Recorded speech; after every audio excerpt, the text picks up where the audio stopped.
All of those things do not matter. You are worthy. You have things to say. You are valuable. And I think that's And they listen not to be defensive. They listen to understand. They listen to learn. They listen to love. No one's going to want to go to work if they're being sabotaged, or no one's going to want to go, like they can't speak up because they're going to throw a chair at the wall. Find self-accountability and stop blaming the system, stop blaming this, stop blaming that. Welcome to the Epic Skill Podcast. We have a dear guest with us today, Dr. Tia N. Cherry. Let her tell us a little bit about her background and where this journey started and how that environment kind of shaped you. Thank you so much for having me today. I really appreciate it. Just to let you know, so I'm an educator. I like to consider myself to be someone who wears many hats. So I'm also the education chair as well as a third VP of my local NAACP branch. I'm a mom. As I mentioned, I'm an educator. I've been working in higher education for about 15 years now. I received my doctorate December 2022, so really not that long ago. And I pride myself on advocacy, primarily with education, advocating for those underrepresented students. And I'm a single mom. So all of the things that came with that, honestly, I consider myself to be like an accidental activist because, when you're a young single mother of color, people try to pull the wool over your eyes, if you know what I mean. It's like if you allow them to, they will tell you anything. And I had to advocate for my son. I had to advocate for myself. And through that is when I decided around that time to get my master's in psychology. Specialization was in child and adolescent development. Because when I go into those meetings, when I meet in front of those people, I wanted them to know that I knew what I was talking about. And it's a shame, but unless you have, certain letters behind your name or things like that, people don't really respect you. And then from there, again, because of my love of education, I decided to pursue my doctorate in educational leadership. And I'm here today in front of you. That's amazing. I'm pretty sure I'll let the guys delve in with questions because I'm pretty sure they're curious about you. Wonderful. So how would you describe your leadership style? Oh, wow. Definitely a transformational leader. I'm one of those people where I like to see what your strengths and your weaknesses are so that way we can build upon it. And then also, whatever your strengths are, it's like, okay, great. So I know that if this is going on, I know to go to this person because they're really organized, or I know to go to that person because, okay, this is their niche and they love to be, in front of the camera, things like that. And I could just play behind the scenes and just make sure everyone has everything that they need. But that's what my main thing is, seeing where everyone shines and making sure that, you share the space. It's not always about me. I'm okay with people seeing how, the next person operates. Or if I see something that's in you, I may push you a little bit. And, some people have given me a little pushback because of it sometimes, like, oh, I don't want to do that. I'm not ready. But I'm like, no, now is your time. I see something in you. I want to pair you with this person. Hopefully they could become a mentor or maybe even a sponsor in some cases to help you. But that's how I would describe my leadership style. That's so beautiful. I love the way you just explained that. And so I know you mentioned you're a single mom. So did you always want to be an educator, or do you think that being a mom kind of shaped that outlet for you? It's a funny story. So I'm actually a first gen graduate, first in my family to get my thank you so much. First in my family to go to college, and the first in my family to also become a doctor. So my senior year in high school, my mom asked me, what is it that you want to do? And I wanted to work. I wanted to make money. I saw the money my brother was making, and he was in his own apartment, all of those things. And I wanted that life. And my mom said to me, you know what? Just try one semester. Try one semester, see how it goes. If you don't like it, okay, we'll find something else. And I stand before you today as Dr. Tia Cherry because I fell in love with education. I was also the product of a TRIO program, the SSS Star Support Program. And when I tell you my counselors there molded me, they helped me, they mentored me. And it's because of them I wanted to be an educator and help other people, and my mom, she didn't finish college, she had her GED. So for her to encourage me to want to pursue higher education, and that's something she was unfamiliar with. It's amazing. So I always give her credit, and credit's due. Very good. A lot of bravery. Go ahead, Kevin. Yeah. From the education realm, so there you have you have classes and you have principles. What kind of principles did you learn in the education from, let's say, like just a randomized order of classes? There's always going to be a principle there, right? So it's like, what were those principles that education taught you? Oh, wow. It taught me that we take these classes for a reason. I know a lot of times, students come into college and they're like, why do I have to take these electives? I know I want to be a business major. I know I want to be a psychology major. Why do I have to take intro to writing? Why do I have to take public speaking? Why do I have to, all of those different things? And the main thing that it taught me was that all of these courses are necessary. And the beautiful thing is, with the electives, you can select whatever you want. Unless you have a minor or you're doing a double major, then it's a little different. It's more structured. But otherwise, from that, it taught me that we need all of those courses. They were necessary. So I took the intro to creative writing, the intro, to public speaking, and here I am in front of you today, talking freely. And another one was the Harlem Renaissance, and also the great teachers that I met along the way as well. Some who have helped me. For example, my last year when I had my son, it was because of some of those professors. They worked with me so that way I didn't have to take a semester or two off, or I didn't have to just take random classes just so I could, be there that semester. They really helped me. So I really thank them for that. Nice. That's amazing. I'm curious because of the importance of mentorship and influence. And when you first started, because normally we see things as bad influence and only bad. Sometimes we learn also from the bad to not copy that. In the environment you were growing up, what was something that you really adapted, that somebody mentor you in those early years? And what was something you were like, I know that's not correct. And for that Mhm. reason, I cannot choose to. Absolutely. As I mentioned, I had a great support system, between my mom. She helped me with my son. So when I went to college and, I had my classes because I went to school and I worked up until pretty much my due date. I was induced. So I literally, went to school and work up until I want to say like that Thursday, that Sunday, I was induced. I took off 2 weeks and then I came right back because I was on a mission. But again, I had a great support system behind me. I had professors that were working with me. And again, I was in the trio program. So I had a whole slew of counselors who were rooting behind me and making sure that I succeeded, because I'll never forget there was one person, was actually a custodian, because I used to work part-time in a library. And he made a comment to me and he goes, "Oh, you're not coming back." And I'm like, "What do you mean I'm not coming?" He's like, "No, you're not coming back. You need to be a mom. You're pregnant and you just need to focus on that." And a part of me kind of felt like, you know what, maybe he's right. Am I selfish by trying to do all of this? And then when I went back and I told my mentor in the trio program, she was like, "Absolutely not. You will come back. And whatever it is that you need to do, whatever we need to pair you with." Unfortunately, there was no daycare center at the campus. So again, I had to heavily rely on my mom.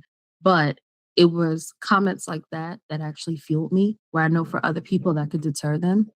The other thing for me was I pride myself on not being a statistic. Being a single mom, especially from the area that, I was born and raised in, people would assume those things. Oh yeah, she's in college. Oh no, she's not going to finish. Oh, she's probably gonna have more kids. She's probably gonna do this and that, get on, Section 8, all of those different things. And I made it my mission to not be a statistic. So I did, and it's no offense to anyone who is on Section 8 or anything like that. I actually was on Section 8 for about a year. And I told myself, I said, you know what? I'm going to make sure that the next time I'm up for review, because with your case manager, you go up for review every year. Well, at that time, I don't know if they're still doing that.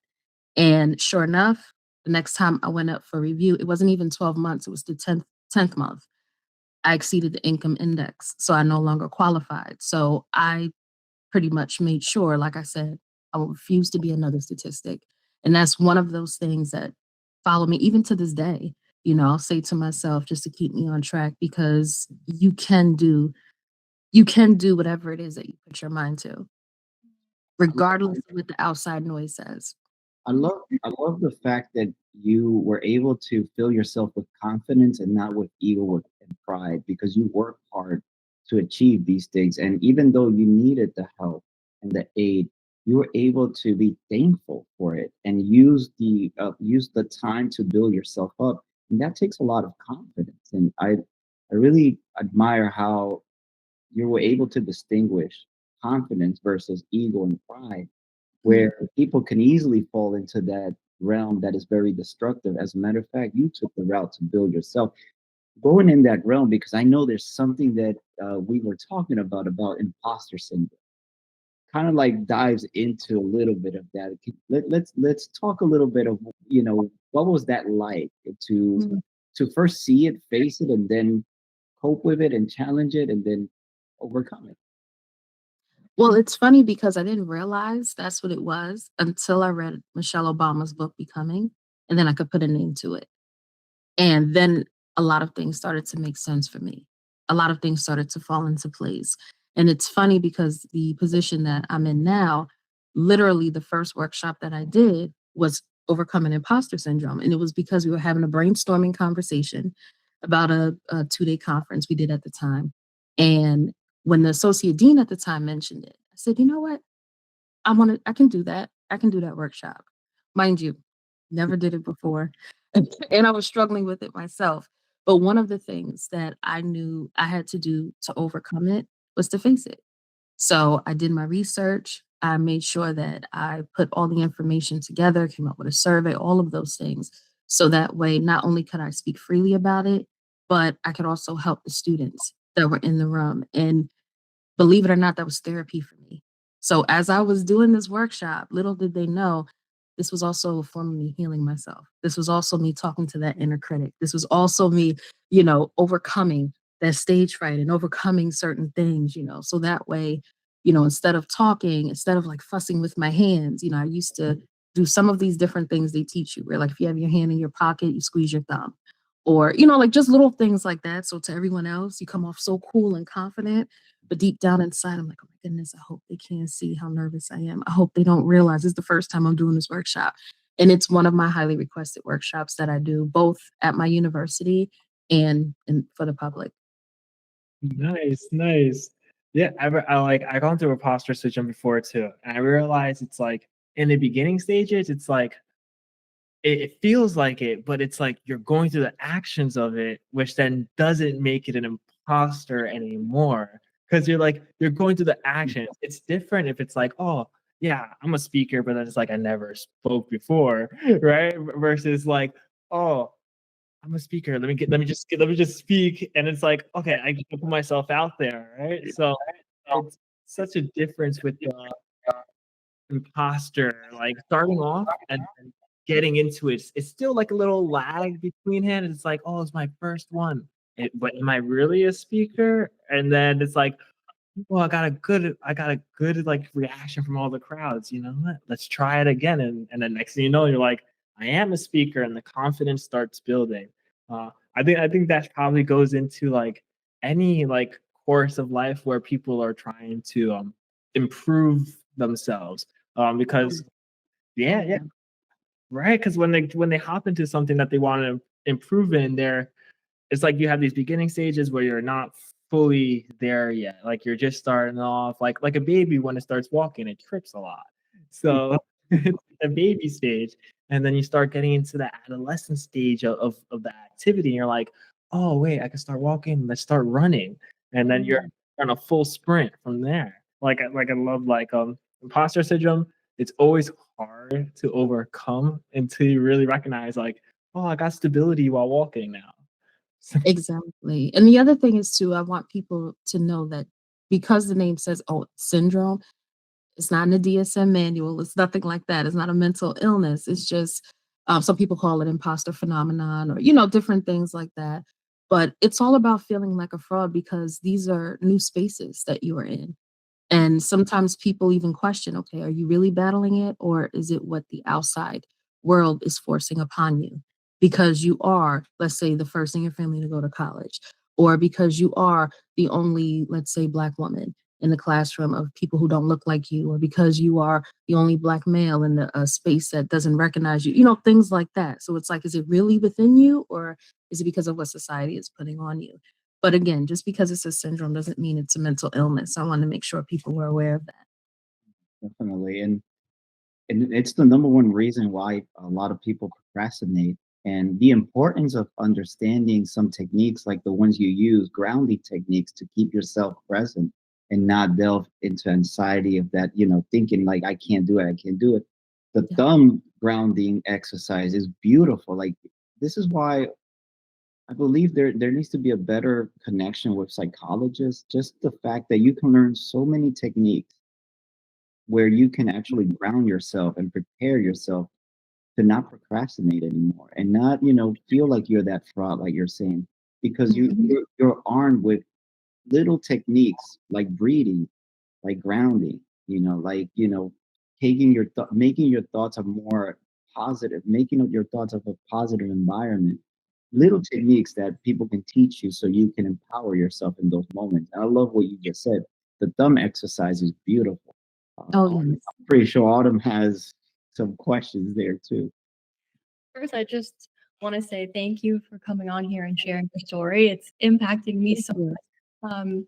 I really admire your determination because, and it really warms my heart too that you had a beautiful support system at home and you were able to come back to school within 2 weeks. I know some people in my family haven't had a support system like that, and um, now later on in life they're getting to re-explore education and they're so excited for it. But I admire your strength and your will to go back and go after your love for education. And I know you mentioned not being a statistic as a motivator, but what else was motivating you to expand your career and learn so much? Definitely my son. I definitely have to credit my son as my motivator. He's the reason that I feel like I am as involved in advocacy, especially when it comes to education, because, my son has IEP. Mm. So I made sure that he had the same. And let me just say this also, I had an IEP.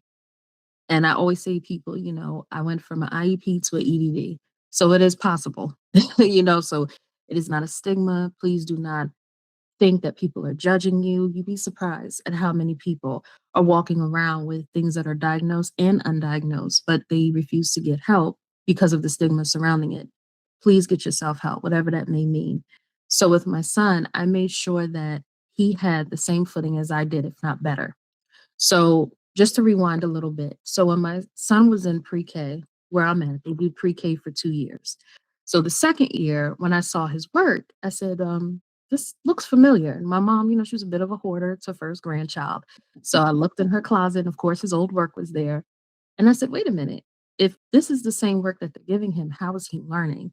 So if you know 1 + 1 is 2, but you don't know the mechanics behind it, how is that going to help him in terms of math, in terms of reading, in terms of counting, all, because we all know literacy is very important and it can affect you in other domains, especially as you get older.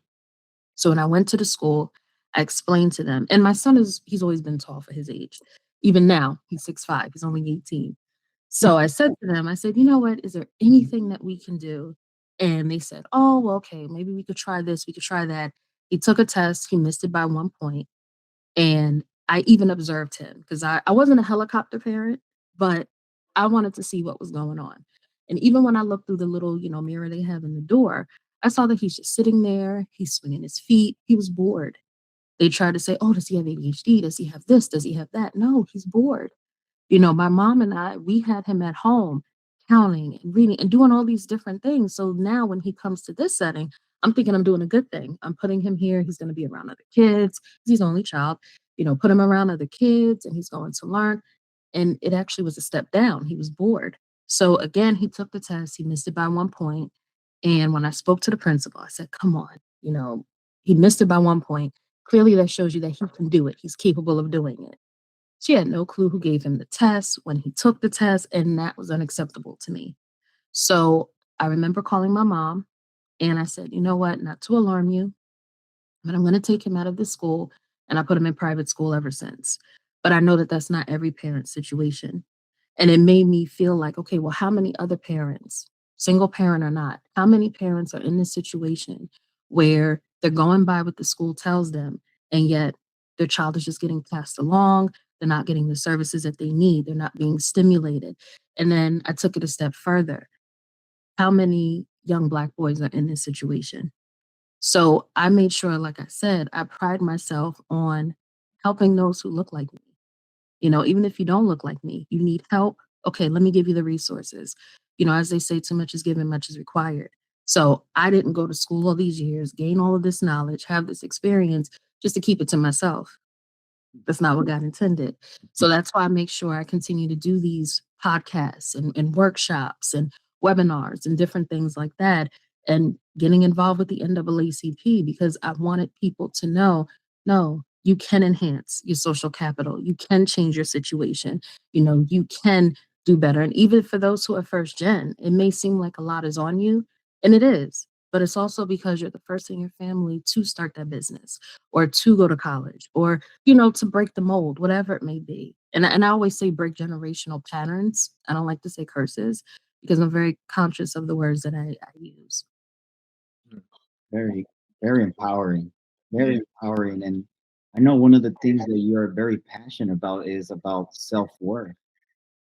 And this aligns very clearly like how you saw a great opportunity with your own son when the stimulation wasn't there to really captivate his level of intelligence. And also everyone has a different categories of intelligence that you delve in.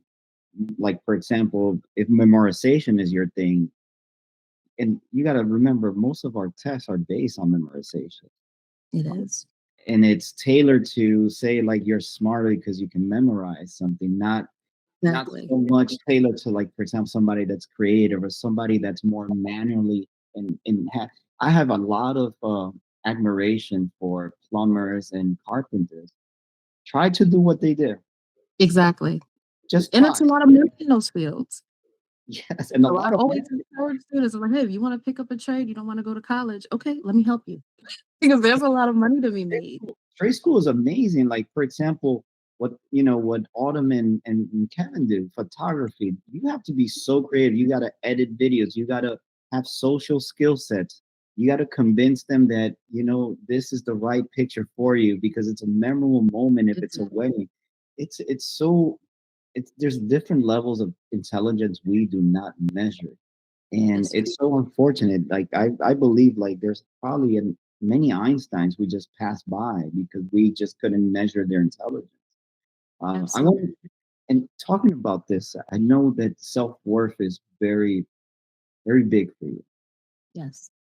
How did you discover your self-worth? And you seem to do a beautiful job with your son. I really admire. Thank you. How did you discover your self-worth?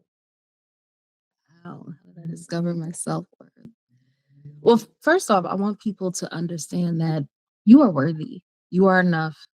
It doesn't matter what your job title is. It doesn't matter how much money you have in the bank. All of those things do not matter. You are worthy.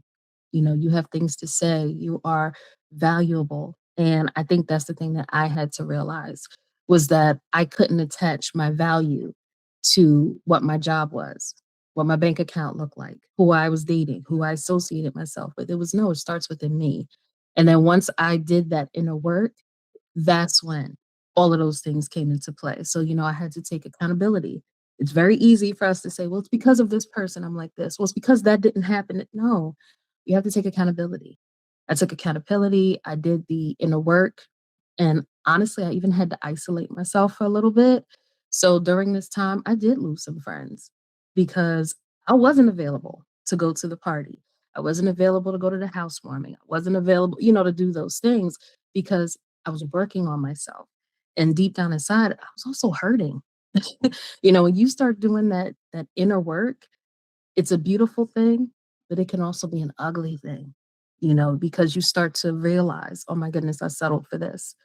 Wow, why did I do this? Why did I make this decision? I should have made a different decision. So when you do that work, you do tend to isolate yourself, and not isolate as in, you're depressed, but isolate as in Now you're starting to realize, I don't have the rose-colored glasses on anymore. Is that really my friend? Do these people really have my best interest at heart? Are they really for me? Because people who are really in your corner should want to see you do better. They should want to support you. So, for example, one of the jobs that I had at this time, even though I was salaried, I could do overtime. And of course, because of the work we did, no one wanted to do the extra work. I worked in financial aid. For anyone who's worked in financial aid, you know how it is. So you're always at a school, a high school, a college, doing some type of workshop, financial aid session, FAFSA session, whatever it is. So whether it was in the evening, it was in a whole other county, it was on a Sunday, I was there. And of course, nobody wanted to do it. So it worked out for me.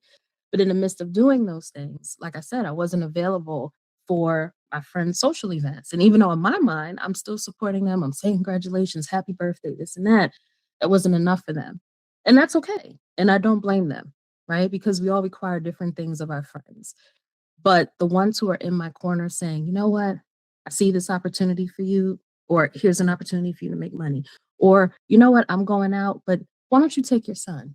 Because how many times, again, I was the only one in my circle that had a child. I can count on one hand how many friends said, you know what, let's go apple picking and bring your son.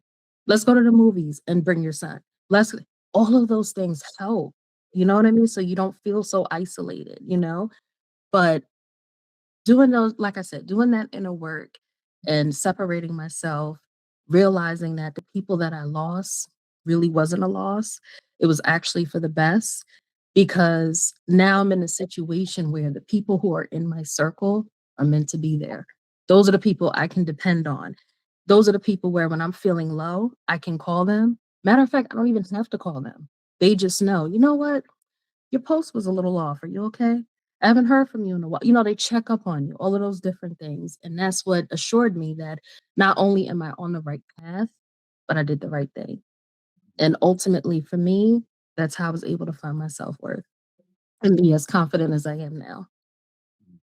Great, great. I love how people take initiative for you, because they get to understand you at a not only at a surface level, they got to understand you, your ideals, and what were you compromising, what sacrifice you were making for a better future, and they were so integral to say we want to be part of that too. And perhaps Absolutely.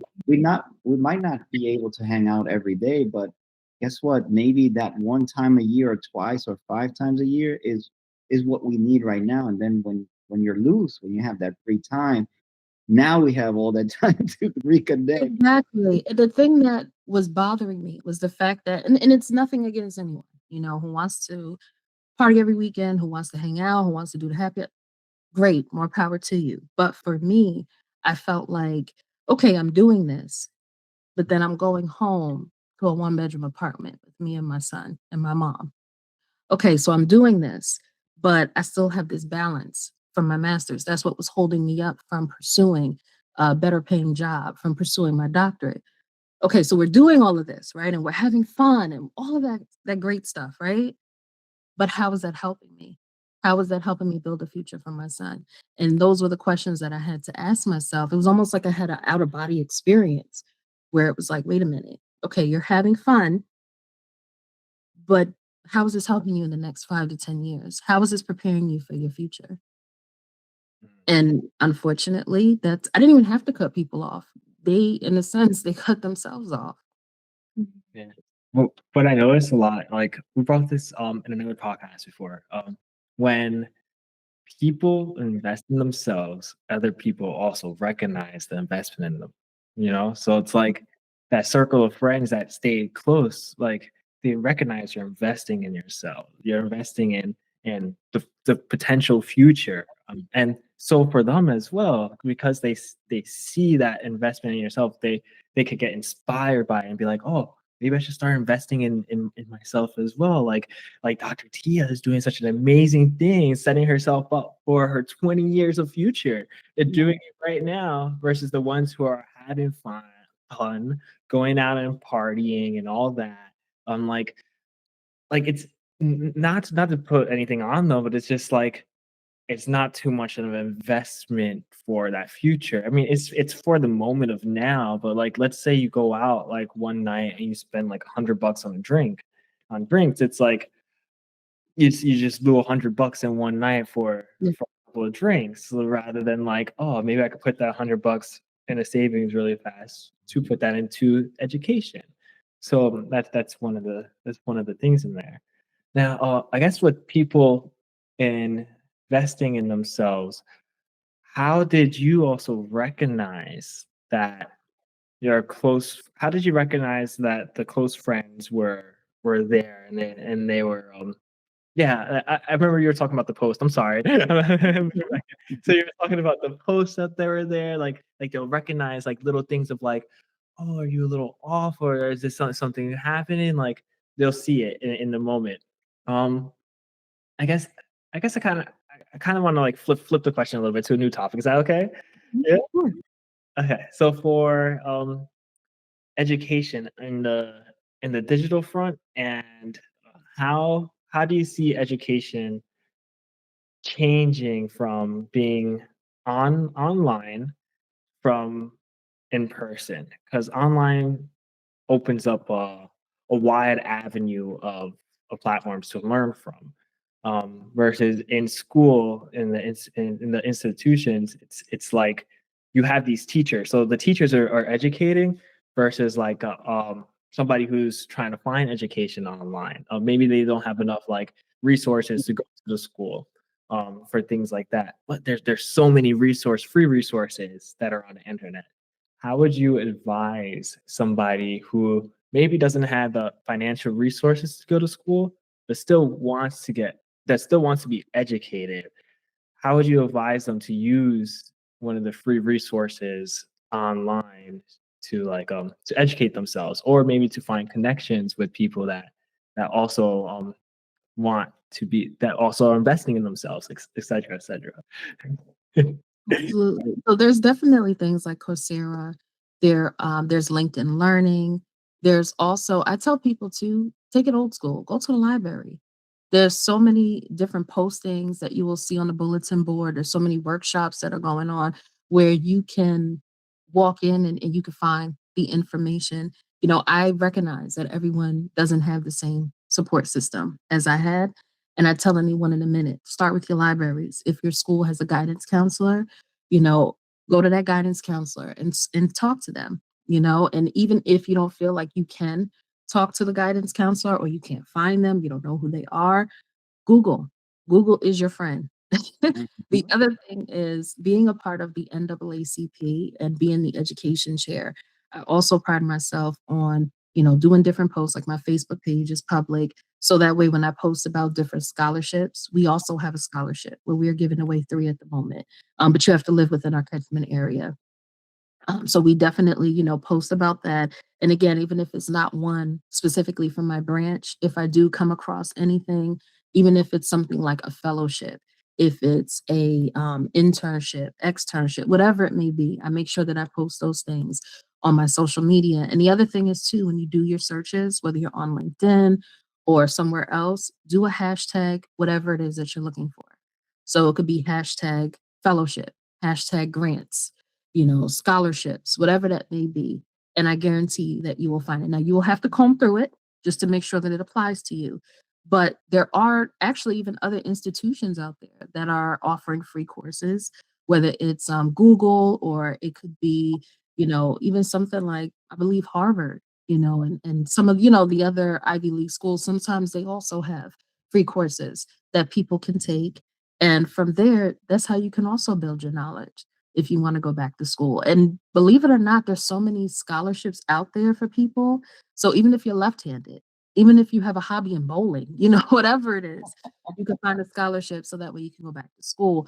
And I'll be honest with you, doing the online learning is so convenient for anyone out there, even if you aren't a single parent. Let's say that you're taking care of your brothers and sisters, or maybe, a parent or guardian, or maybe it's something where you just feel like you need to work. Because let's be honest, in this economy, we all need at least 2 or 3 jobs. But I would even encourage people, look at the online schooling. It's not the stigma of how it was, 15, 20 years ago when it first came out. it is very common for people to go to work full time, go to school full time, and it's very flexible. Sometimes they have hybrid, meet. So maybe sometimes you will be on campus, other times it's online, or sometimes you'll be via Zoom. Other times, you could just submit your work free, independently. So I would say look into all of those options. And sometimes they don't run on scholarship because it's a cohort. You may have to pay differently. You may not be eligible for financial aid. So there's many different options out there for people to go to school. That was a very good question, Kevin, because yeah, Tia explanation is so good in the aspect of you can get the education, but there's a difference between education and credentials. When you go to academia, is to get credentials and educate yourself, and there's a guidance to that, a form. But that doesn't mean you can't educate yourself and you can become a scholar on your own, because there's people that actually learn better on their own, but we're not testing those minds. There's like so many opportunities when it comes to education, and it's just so like, hey, it's almost like we need to create a system where it tailors a little bit better to those like people that don't really apply by the rule. And it's unfortunate that those are the ones that are put to the side, and they're seen as rebels or seen like Mhm. you don't follow the system. But it's just like they get stimulated differently. They're not the same as somebody that is more enticed to the organization of an academic, I would say, background. I'll leave Autumn because I love Autumn's question. I got to be honest with you, Kevin and Autumn kill it with the question. So go ahead, Autumn. I love that you were talking about ending generational patterns and emphasizing inner work. And I think I admire you too for this, because I think when you do inner work, it helps you to also be a grounded parent. Because I think when you don't address the interior stuff that you have to go through, it can kind of blind you to some things in parenthood and being and showing up for your children in a certain way.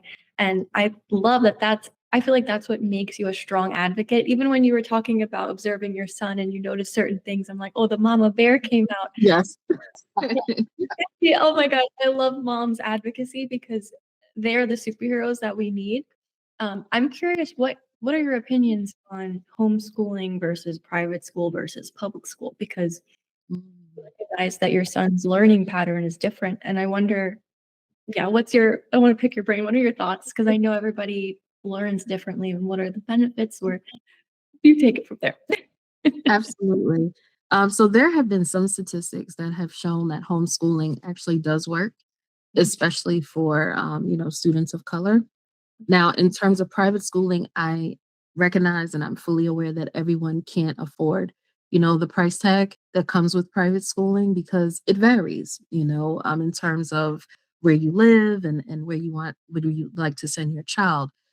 In terms of public school, that was my bad experience that I had when my son was in pre-K. So I also don't want it to come off like I'm knocking public schooling. But for me, I feel as though with my son, I had to do what was best for him in that moment. And I knew that he was like his mom. He would not survive in public school. So that's why I felt like private school was the best thing that I had to do for him. Now, if I had it my way and I could have been a stay-at-home wife, absolutely, I would have homeschooled my son, or maybe I would have been in a different situation where I could have put him in a different school that I didn't have to pay for, you know, shoulda, woulda, coulda, we don't know. But I do feel like you need to observe your child and give them the resources that they need. So even if you have them in a public school, there are free resources that are out there that can help them, just like there are paid ones. For me, when my son was like when we went through the pandemic, I signed him up for varsity tutors and I paid almost $600 for that tutoring. But again, my son then has to be here. So whatever sacrifices, I have to make, I'm going to do that because again, I want him, especially as a young Black male, to be educated. I don't want him to be passed along. I don't want him to, get a distaste for education in his mouth because that can also happen. I've even recalled times where I spoke to people and they said, oh, well, because my parents weren't from here and they didn't speak English, this happened to me in school, and they just went along with it because they didn't know anything about, oh, I could reach out to this group as an advocate, or I could have a translator, or, certain things legally even that you're entitled to, people aren't aware of. And sometimes I feel like certain institutions take advantage of that. So they could kind of tell you what it is, and you're like, oh, okay, you believe them, especially if they look like you. But definitely pay attention to your child. For my In my situation, I noticed that my son had this knack for computers. He loved to do coding. He loved his video games, of course. What young man doesn't? And I put him into different programs that would help stimulate that. So my son is also in the NAACP. He's won a bronze medal for the app that he created. He actually has a competition, I believe it's next month or in the next month or two, to see if he will go for that gold medal. So, it's so many different things that are out there that we can put our kids in. But again, we have to search and see what it is that they like. Don't force it on them, because if you force it on them, they're not going to like it. They're not going to be successful in it. And it can even, resent you a little bit, depending on what it is. But for my son, I made sure that when I saw that, I also put him in a mentoring program. He has a mentor with one of the scholarships that he receives at school. So you have to pay attention to your children and see what it is that they like as well as what they're lacking. So when you see that, okay, my child isn't doing that well in reading, or my child isn't doing that well in math, pay for that tutor. If you can't pay for that tutor, ask your network.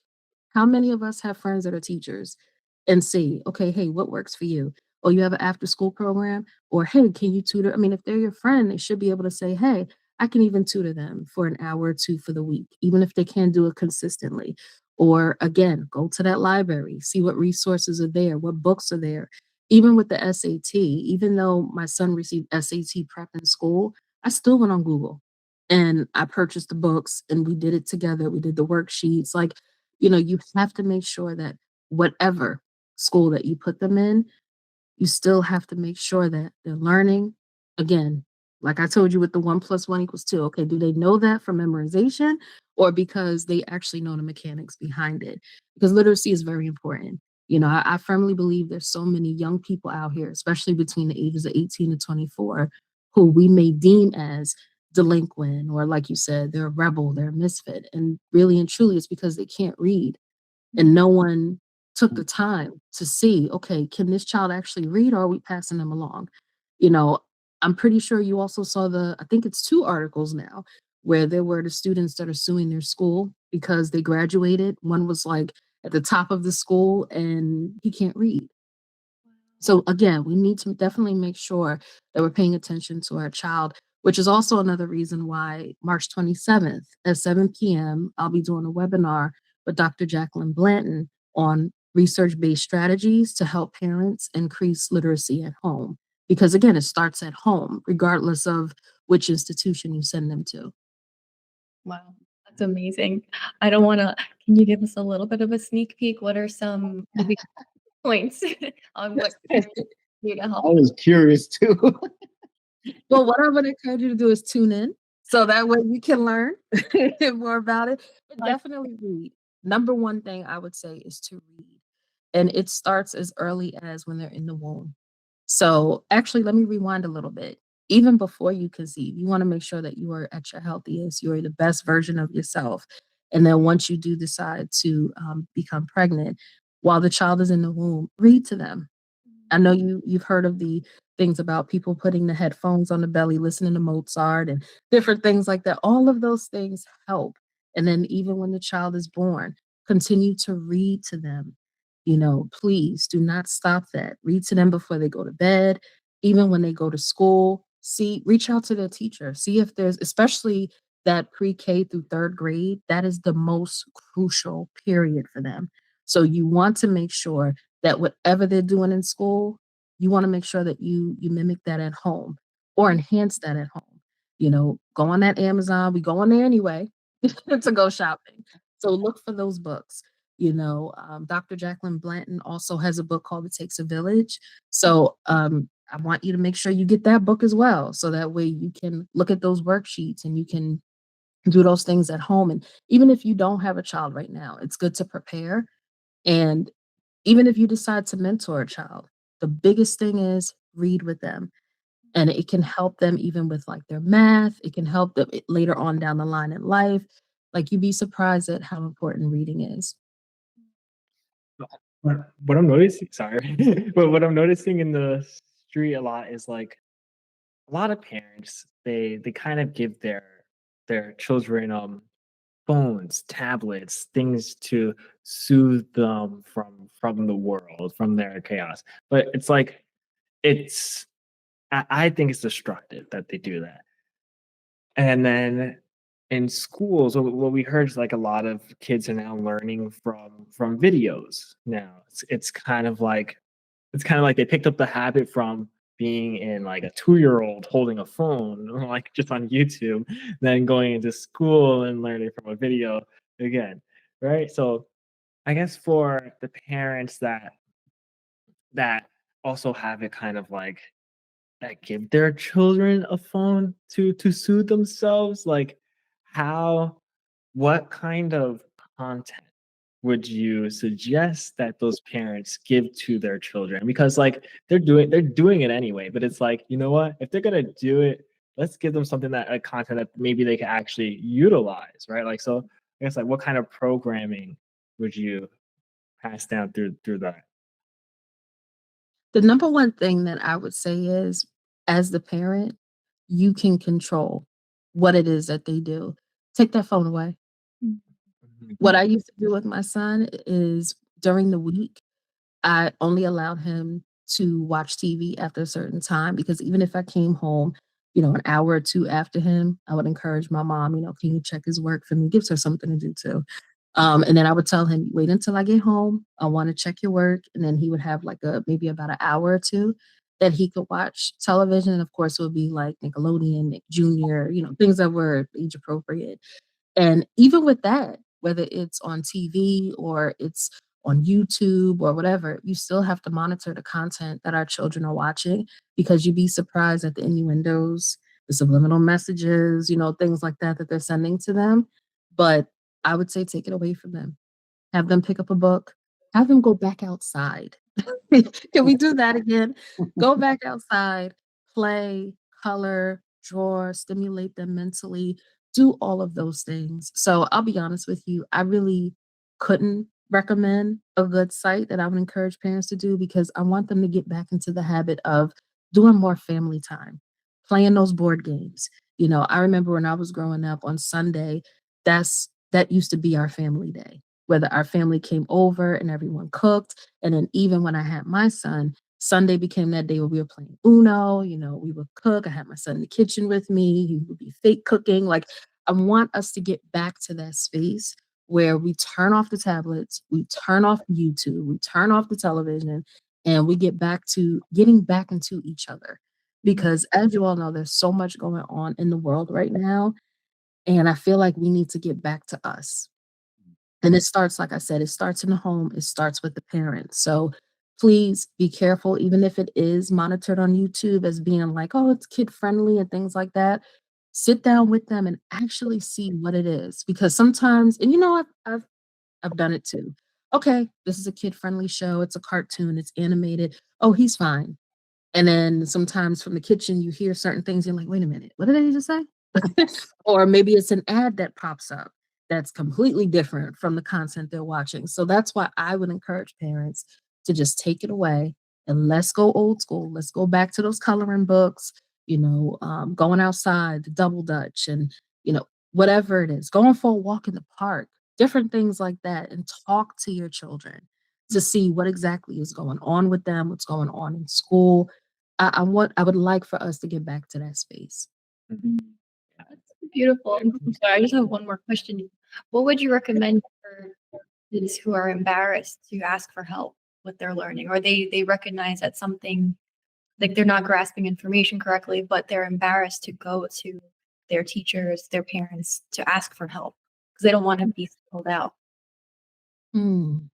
I would definitely encourage them to go to someone who they do feel comfortable with, even if it's the gym teacher, even if it's like it could be the lunch lady, someone to have a conversation with them, or even to, as I keep saying, I can't stress enough, get back into these libraries. Yeah. You can go into there. There's so many different things that they have going on, whether it is a workshop or it's the books, or go to the librarian. The librarian doesn't know you, and just say to them, I need help with reading. Or even if you want to say, I have a friend that doesn't know how to read, and it's really you. But I have this friend that doesn't know how to read, and I would like to get them some books to help them. There's so many different things that people can do, and also just good old Google search. To find different literacy things. There's Literacy Volunteers of America. There is you can even go to church, even if it's not your church. Go there, talk to someone, but there's so many different free resources that are out there, so I don't want people to think that they have to pay for anything. But again, if you're uncomfortable, especially because, like you said, it's your teacher, someone that's familiar with you, go to someone you're not familiar with. Go to that librarian, go to that pastor, go to someone else and say, "Hey, I need help with this." And even if they can't help you, they should be able to guide you into the right direction. I love how the information providing, because also the importance of exposing children and young adults into different environments so they can find what they're really passionate and good at. And I believe that's perhaps one of the biggest opportunities with education, is just thinking beyond the classroom, thinking beyond the career, because there's more to career. There's life out there. There's society. There is social interaction. And one of the things that really captivated me, because you guys are killing it there. I need to up my game here.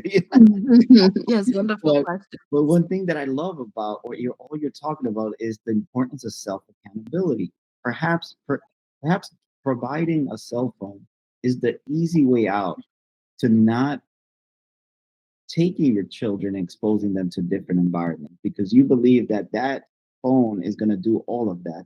And what it does, it's going to make it eventually procrastinate a little bit more, because it gets used to that dopamine from the phone, and it's not Absolutely. producing dopamine in different areas. And I think that's one of the things that, in psychology, it's important that you create a lot of coping mechanisms where you can produce dopamine, and you create these little safe places for you. And when you just create one that produces a lot of dopamine, it's very dangerous. You're exposing your children to become dependent, and the a parent job is to make kids independent, not dependent. And I wanted to touch a little thing with you, because I know self accountability is a huge. Everything I hear about you is like how you are self accountable. How are you self accountable to your healing process? And Mm. what were you healing about? Wow. How long do we have? We have as much time as you want. Look, we have no time limitation, Tia. I So love it. so go ahead. It's I all love it. yours. So there were a few things that I was healing from. The number one thing was I had to accept an apology that I'll never receive from those people in my past who hurt me. That was the number one thing. Even if it was someone I was romantically connected to, I had to be okay with not having closure. I had to be okay with, not getting the last word in, or sending them a long paragraph, because let's be honest, they don't care. Or else they wouldn't have done what it was to hurt you in the first place.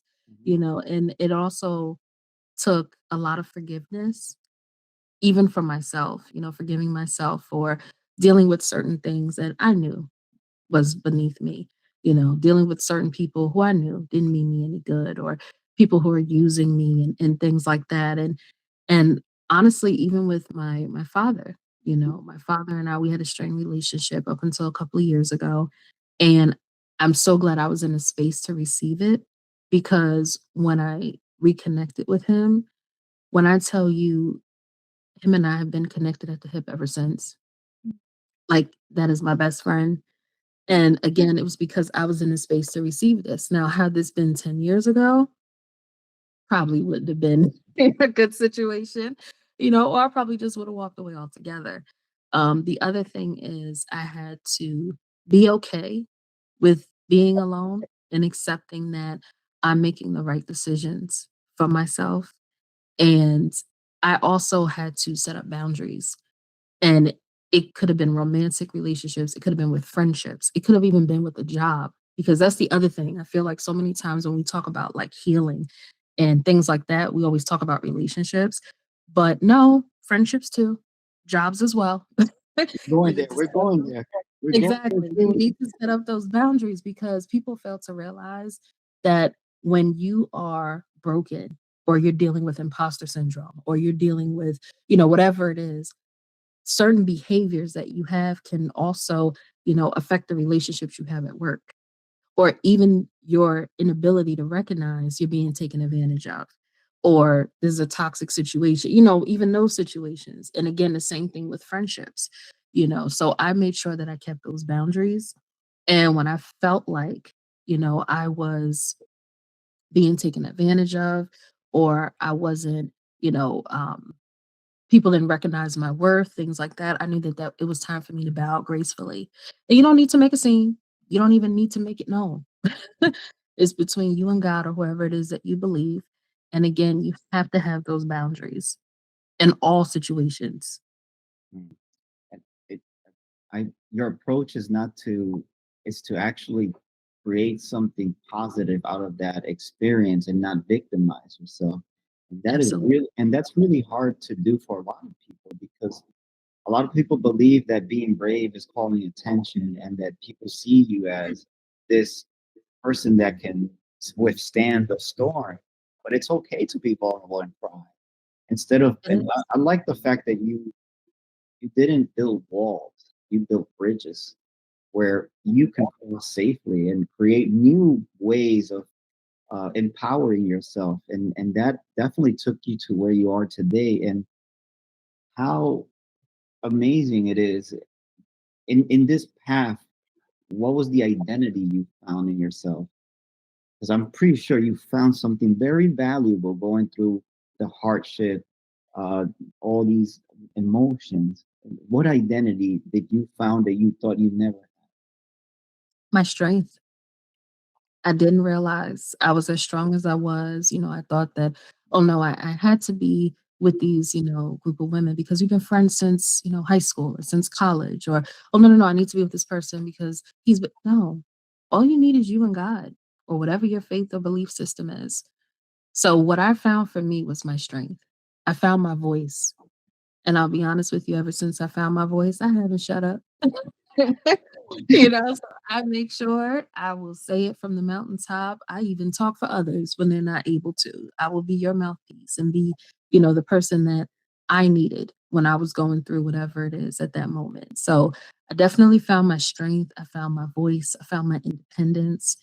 And it's funny because sometimes when you're in the thick of it and you're going through things, you don't lift your head up to see, "Oh, wow, I've accomplished this. I did that. I overcame that." And that's the other thing too, giving yourself grace. No one is perfect, and I haven't learned everything I need to learn. I'm still learning lessons, but those were the 2 main things that I found, my strength and my voice. Amazing. Love what you just said. And Autumn, go ahead, take it over. Oh my gosh, this is amazing. My best friend and I, we have this little spot in the park that we always go to, and we sit and we talk a lot about what you're speaking about right now. And finding your voice is such an integral part of healing and forgiveness. Oh my goodness. Part of the theme I explore in my photography is how forgiveness and memory coexist with each other. Um, how, like, 2 questions I have. How did you find yourself open to beginning a new relationship with your dad? What did that healing process look like? Mm. Well, again, because I already took accountability, I already did the inner work, I was in a space to receive it from him. And I felt like once we connected, all of the pieces started to come together for me. Now I could put a name to it because it was always that void that was inside of me that was missing. And, you tuck it away and you're like, you don't think anything of it. But for me, that healing process was everything. And it was as if we didn't miss a beat. And it's crazy because we look alike, we act alike, we, like our mannerisms are the same. Like it's so crazy to me, but yeah, all of the pieces started to come together once we reconnected, and I love it. Him and my son are thick as thieves. They're very close, and it's funny because when my son was first I was about to first introduce him to him, I said, it's up to you, whatever you want to call him. I don't want to push anything on you. If you want to call him, Mr., by his first name, or you want to call him Pop Pop, Grand, it's up to you. And it seemed like I blinked, and within an instant, it's like, oh yeah, I talked to Pop, or oh yeah, Granddad this, and I'm like, and like I'll never forget, we were talking about something, and he made a joke, and he said, "Okay, don't let me call my grandfather." And when I tell you, I started crying. As cheesy as it sounds, I started crying because it was like, goodness. Yeah. I'm even I'm even touched right now. I was gonna ask you something, Tia, uh, because sometimes losing is winning, and you won because you just let go of something that really wasn't going to give you anything positive. But I can right now, just your testimony is like even got me teary eyes. I'm not gonna lie. Uh, when did you really felt that love? Like I'm pretty sure your father had all that contained in him. Yes. He was just waiting for that years. Think of like now let's put ourselves in the other perspective. He knew Yeah. probably did wrong, and he was also healing to see how can he give that back, and all those years that he couldn't. When did you really felt that love just poured into you, and what do you do with it? Like what how were you able to contain it all in? We had what I would like to say a real conversation.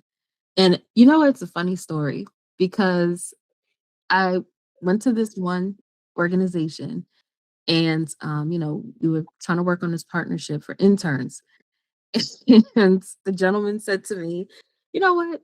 I just want you to sit in this office real quick with, one of the administrators. And I have this other gentleman I need you to meet with. And he does things with kids as well. He's active in the community. And I think you two will work perfect together." So I'm like, okay. So I'm sitting with the lady, and her and I having a great conversation. I think she was finishing up a training on the computer. And he goes, "Okay, are you ready to come meet him?" And I said, "Sure." He's like, "Yeah, you can leave your stuff. Come on." Okay. And when I go in there, I automatically knew who it was.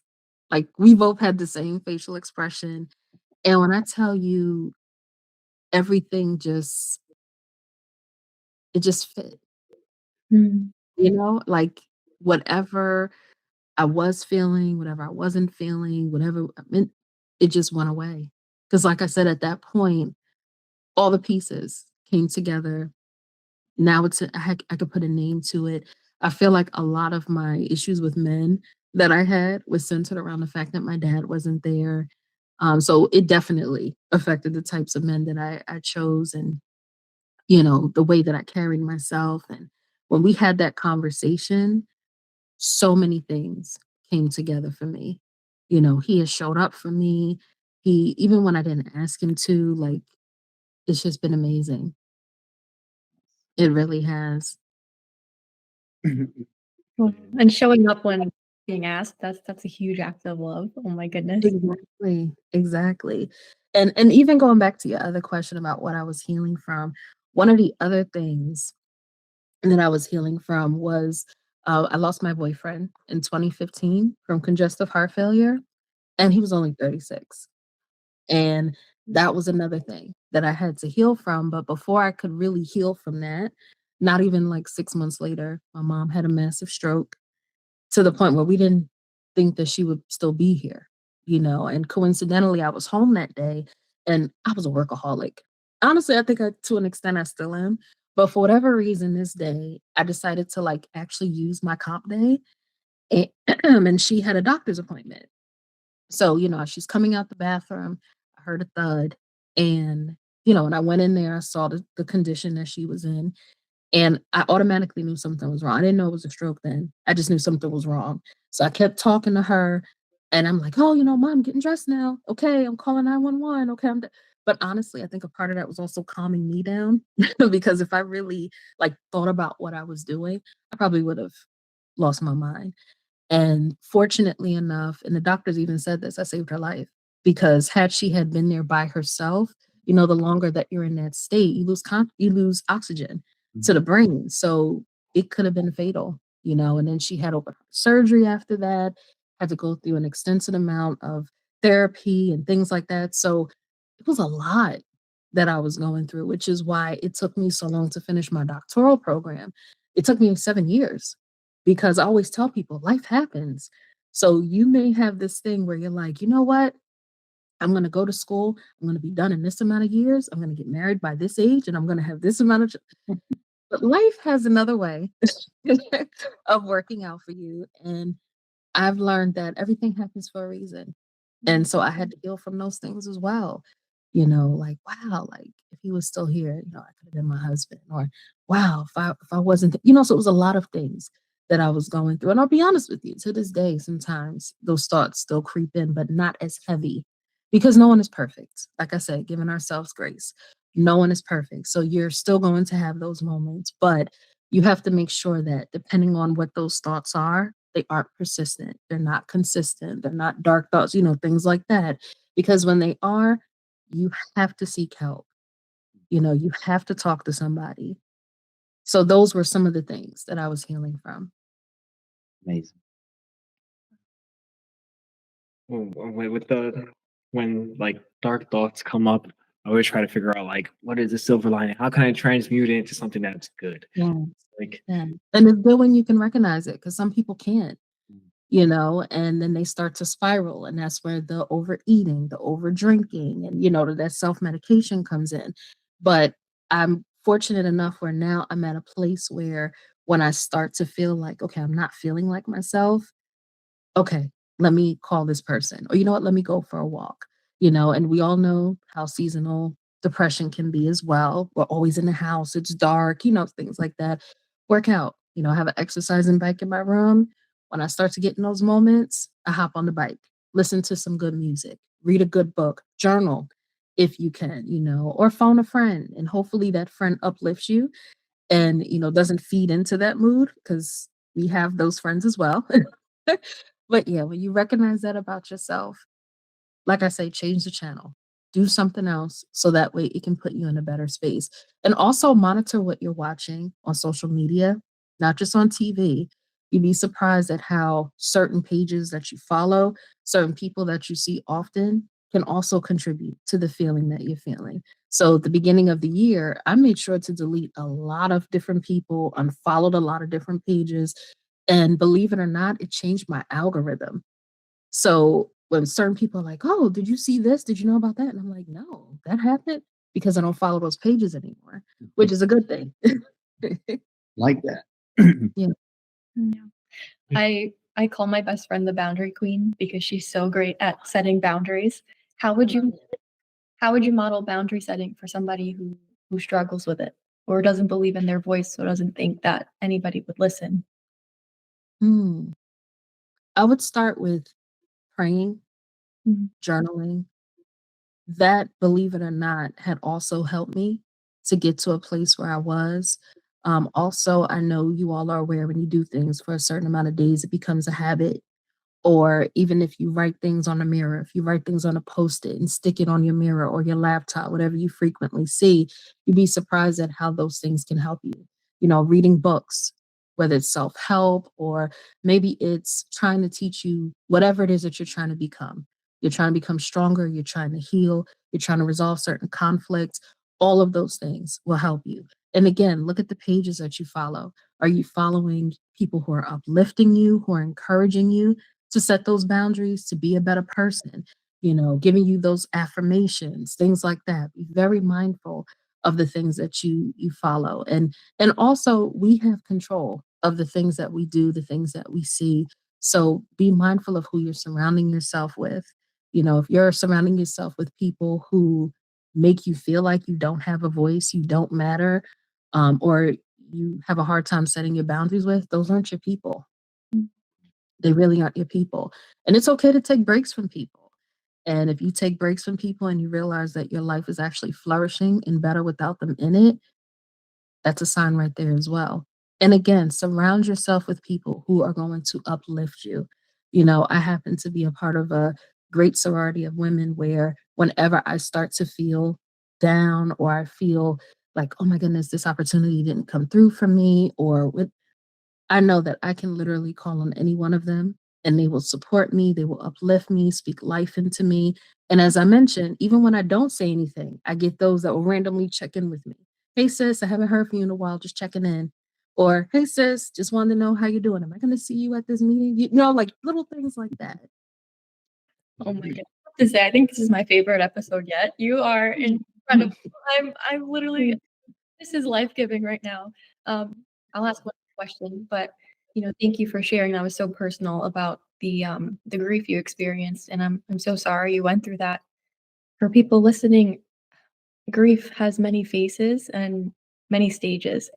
How, what advice do you have to those who are grieving right now and are hard on themselves because they feel like they need to be in a certain place by a certain time? Mm, wow. As I mentioned earlier, give yourself grace. You know, I am fortunate enough where I'm in a space where I could finally talk about him without crying. Because even if this had been 2, 3 years ago, I probably would have had to step away. Mm. Or I would say, oh, can we just stop recording for a minute? But I'm in a space where, because he's my guardian angel, and I know that he's around, and sometimes I can sense things, and I'm like, oh, that's probably him. Little things like that. But definitely give yourself grace. There is no, there's no how-to guide on how to grieve. There's no one that will tell me on God's green earth that, oh, yeah, it'll take you this amount of time to grieve and you'll be better, or you'll forget about the person, or no, you will always carry that person in your spirit. You will always find the littlest thing. Like, I remember there was one Christmas, this is about 5 years ago, where someone had bought me the Marc Jacobs Daisy perfume, and I just started crying because that was the last perfume he gave me. So there really is no limit to healing. There really is no, okay, you go through these 10 steps of grieving and afterwards you are a-okay like it never happened. Absolutely not. And that's why I encourage people to not forget about your loved ones that have passed on, or that friend or that boyfriend or that husband, whatever it may be, because they matter to you. Whether they were in your life for a year, 10 years or more, it was still something significant to you. So if you have to recognize them in a post for every birthday, or if you need to visit their gravesite often, if you need to create a memorial for them, if you need to do a community service in their honor, if you need to, whatever it is that you need to do to help you through this process, I encourage you to do it. But again, it's when you start doing those self medicating things, the over drinking, the overeating, that's when I want you to start to look into, okay, I can't do this on my own. I need help. And even if you don't know where to go to that person that you trust and say, you know what? I need help. This is what I'm going through right now. And they should be able to direct you to the best resource out there if they really love you and they care about you and they want to see you be your best self. But trust and believe there is no concrete way for anyone to grieve someone. So beautiful. choosing to continue to love is such a hard decision to make. You made that brave decision, and you understood that that was going to always bring peace to your heart and your thoughts, and embracing everything you live with that person. Sometimes we believe that we have to let go, and honestly, if you continue to love, it's always going to be there in a different state, and sometimes it transforms into something else. Mm, The fact that you always chose to love, yeah. and although it came with some degree of pain, but now you're able to cherish the moment. Even you're able to carry and give. Perhaps the best thing you can give from that is the empowerment to other people. Guidance. And since we're talking about guidance, since there is no guidance for grievance, unfortunately, there's really none. There's also No. no guidance, a real, like, one-on-one, step by step, single parent guide to be a perfect parent. because that doesn't exist. You know, Mm. anyone can write because it's circumstantial too. It also has to do with what kind of traumas you came, and it's so unique in a way. But I would love to hear what is your guide in your transformation and through your journey of what that really looks like for somebody that can be very similar to you.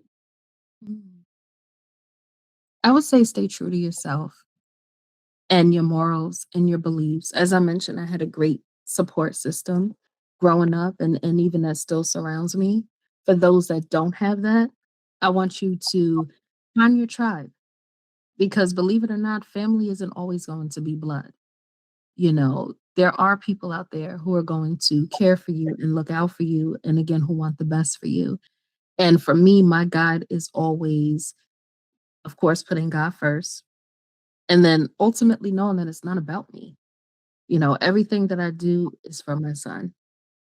So there were like, even when I had my son, I remember after I graduated college, my mom even made a comment to me. She's like, even if you wanted to, you know, go away for your master's, or if you wanted to, do some other opportunities, I have him. You could go ahead. And I couldn't do that. I couldn't leave my baby. Even I know he would be in good hands and all of those things. I couldn't do that to him. So for me, I always modeled my stuff on what I saw growing up and how it could be better. However I came up growing up, okay, now times two. How can I make that better for my son? Which is why, like I said, I did the year on Section 8 because I knew that that was my only out. That was the way that I could get the three-bedroom apartment. That was the way that I could move into, a better space. That was it. So everything that I did, I made sure that my son was first. And I take care of my mom. So for so pretty much him and my mom have always been at the forefront of everything that I did. So that's pretty much my guide, my baby. Awesome. He is 6'5". But Uh, yeah, that has always been my guide. I always say, put your children first, even if that means, you know, you're not going to date right now, or even if that means you're not going to, do this. You have to make certain sacrifices for that, whatever it is, put those children first because they did not ask to be here. yeah, but there must be a line outside, a lineup of gentlemen out there, and then they see the 6'5" gentleman there. I know, right? They must go running away quickly. Yes, yes. Like, oh God. It's like, what am I getting myself into? Exactly. So he's my little gentle giant. So, you see the height, but then when you start talking to him, it's like, oh yeah, he's his age, like Oh no, Kevin, if you have any questions, because this is really going in deep. Yeah, yeah. For people who want to find self accountability and stop blaming the system, stop blaming this, stop blaming that. Right? How would you? So sometimes I think of it like maybe there's two pathways. There's like a pathway where you could create like a web, like put yourself in the middle and be like self accountability. I think comes from like what you can control and what you can't control, right? Mhm. And recognizing those things. So like making a web of being like, oh, I can't control this, but I can't control that. But like, does this uncontrollable impact this? And does this controllable maybe impact the uncontrollable? Or maybe even like a T chart. Like one side says controllables, other side says uncontrollables. Like one of the controllables is like, oh, I could control what time I wake up in the morning. Other Mhm. controllable is like I can't control what the government does. So it's like coming from a self accountability. What would be those first steps of finding the controllables and recognizing that you can't control the uncontrollables? Mhm. Well, for me, I don't do anything without praying on it first. So even the position that I have now, I had like four other offers and I prayed on it. And God brought me to the opportunity that I'm at now, and I've been there for about 5 years. So that's the first thing for me, or again, whatever anyone's belief system is.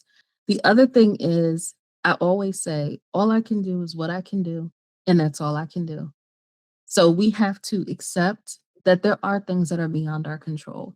Because let's be honest, you can plan your life out to the T, but God has the final say. you know, like I said, life happens. Things are going to happen. And when those things happen, okay, we have to pivot. It doesn't mean that our dream is, deferred. It's just delayed. That's all it is. Sometimes, life will put us on a different path that we may not see coming or we may not want to do, but it's probably what we need. The other thing that I had to learn is that rejection can also be protection no matter what type of opportunity it is. Sometimes we look at it like, oh my goodness, I really wanted this, or oh, that was a lot of money. I could have used this. But we don't know what that type of environment was. We don't know if it was going to put us back into a place that we just healed and prayed from. We don't know what type of environment that was going to be. So those are the main things that guide me when it comes to it. And ultimately I write things down. I always tell people if I don't write it down, it doesn't exist. So anything that I wanna do, I write it out because a lot of times things sound good in my head, and then when I write it out or if I say it to another person, it may come out a little differently. So those are some of the things that I do. I love your answers, Tia. Like Mhm. you're on point, and I want to go in a little deeper now on Okay. something that most people don't talk about, and everyone here is a professional in their way, in their careers, and I want to talk about work trauma, Mm. and because nobody, I don't think there's a lot of people that understand what work trauma are. Maybe we could both piggyback a little bit on it, and I would love to hear also Autumn's and Kevin's opinion about work traumas, and we can probably even, if we can, give a little experience of how that felt and what did it do to our brain and our emotional, did it create a disorder? I don't know, what are your thoughts about work trauma? Oh, wow. So I used to work in this position. Oh my goodness, this was many years ago. And so probably like my second full-time job. And the woman that I reported to was horrible. And, I assume, I'm like, "Oh, okay, she looks like me. She wants to mentor me." That was not the case. Everything was all good until I decided to have a voice of my own. I started branching out, networking, meeting new people in our industry, and some of those people happen to be people that she didn't like. But come to find out, she didn't get along with anybody. Nobody really cared for her. So it was one of those things where it was like, if you're my friend, you're my friend. You can't talk to them. They can't sit with us. And I didn't grow up that way. And then my other thing was, I'm a new professional in the field. How can I move on up? How can I branch out? How can I, you know what I mean? Like get to know these people and get these opportunities if I'm stuck up underneath you here. This isn't my forever home. I knew that this was a starter career. So any little thing you could think of, she would do. She would put job postings in my mailbox.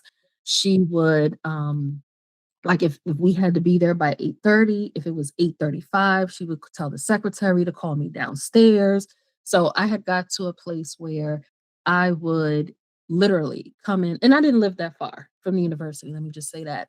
So I would literally come in at like 8 o'clock, 7:45. So it was before she got there.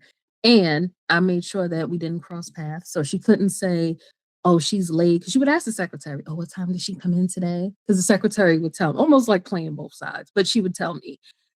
Even when it got time to leave, I would call the secretary, is she still here? Even if it was 4:30, time to go, I would still wait until I knew her door was closed or she already left out because I didn't want to cross paths with her. So there was one time we had a meeting and she didn't really have anything to write me up on because I've always been a student-centered professional. So it's like, not saying I'm perfect, but it was like she didn't really have anything.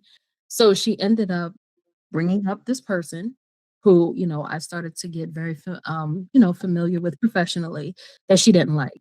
And she made the comment to me like, "Oh, well, I saw that they were on campus. Were you near them? Did you talk to them? Because you don't want it to be a situation where you can't work or be in this field again, or you can't find another job." Like these were the things that she would say. And I mean, she's pounding her fists on the desk. And at one point, she threw her pencil.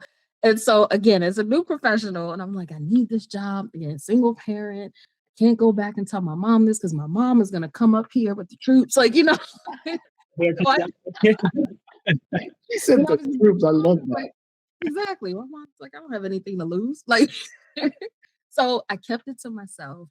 And I was so scared. I was so worried because I'm like, oh my goodness, I don't want to make it where I can't find another job after this. Or she makes it hard for me to want to leave. Because again, new professional, you're young, you don't know. You think everything that they say is true. So around the time that she left um, the institution, it was a sense of calm, but to me, by that time, the damage was done.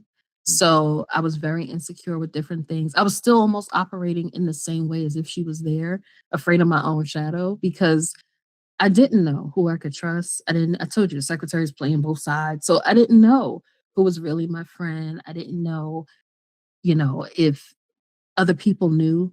And, because higher ed is very small. So I didn't know who else knew because I would go to conferences. The conference I went to after that, someone had asked, like, oh, what happened to her? Is she still working there? Oh, I haven't heard from her. And I'm like, "Mm." Like mum's the word because I didn't want anyone to know, she got fired or, anything like that. And then the questions would come because, again, I don't know if they're asking because they genuinely want to know or because they're going to carry a bone to her. So it took me a while to really get comfortable in, the professional setting and realize that number one, everyone you work with is not your friend. I don't care how nice they are. I don't care how much you have in common. At the end of the day, if something happens, they're going to put themselves first. They're going to do what's best for them. Not saying they're all like that, but I had to learn that very quickly. The other thing was I had to have a life outside of work because literally all I did was go to work and go home. So I didn't have an outlet. I was very on edge. I remember I had went to this handwriting analysis guy, like it was some workshop we had at the campus. And he even said to me, he said, I can even tell by the way your eyebrows are arched that you have pent up frustration. And even if you don't take it out on them at work, when you go home, they're probably getting it. Like he sensed it because that's exactly how it was. That's how I was feeling. And again, had to do a lot of healing, a lot of inner work when it came to the professional setting because I never wanted to be like that again. And I made sure that anyone I worked with or anyone that I supervised, I didn't want to put them in that same situation. I like your story because there's a thin line between diplomacy and hypocrisy. Is really Mhm. thin. It's we work in an environment we all supposed to be diplomatic, but Yeah, that diplomacy is really hypocrisy most of the time. I would say 90% of the time. It's almost like at times you can't even be yourself yeah, because how would they take your true self? You even start to talk the way they talk or the mhm, environment. And just because you know that you at some point you have to fit in. And fitting in sometimes requires that you lose yourself in the process. And absolutely. it's sad because what you went through, it's I'm pretty sure everyone, if they've been into 5 jobs, probably 3 to 4, they have had those kind of experiences, but people don't talk much about it because of Absolutely. repercussion. The fear of repercussion, the fear of career damage. I was telling the guys like, I really don't care. I'm just gonna do this because we need to expose the truth. This is not about Abs- misinformation. Even if it cost my career, I admire Muhammad Ali because of that. He put in yeah, line his career for the truth. And if we don't stand for our convictions, then what the hell are we? absolutely. What are we? And in that position, that was a role where literally every year, even before I started, every year they had an opening in that department because no one could stay in there. No one could work with her. Like everyone on campus knew how this person was. And yet they still just brushed it under the rug. They didn't say anything. And I'm just like, so of course I felt scared. Like, no, I can't go to HR. I can't do this. I can't do that. Because if everybody knows it, I mean, come on, you see there's an opening here every year. Could have been like every 8 months. Why isn't anyone doing anything? So I was afraid to say anything until finally, like, I couldn't take it anymore. And at that point, I'm like, look, Same way I got this job, I can get another one. Whatever happens, happens. Yep. I don't know, guys. You guys want to dig in? Yeah, why not? Yeah. So like one of my work traumas was like I used to like run like operational system, like well, it was just like you're supposed to just do this system, et cetera, et cetera. But then like the way my mind works, it's like always try to optimize things. So like always try to make them a little bit more efficient or things like that. So I will make the system a little. What I think and what was measured, what was like it made it more efficient. So I'll bring it up to the managers, the heads, and then they wouldn't accept it, they wouldn't like it. And then I just in my head, I was just like, I'll go home and I'll just keep like thinking about like, oh, like and just like bringing work home, which was like it wasn't well for the job, it was terrible because it was like I'm at the lowest ranks, and it's like I don't really need to bring it home. Like I used to just like do like calculations at home just because of like just the way that my brain worked. I was optimizing, right?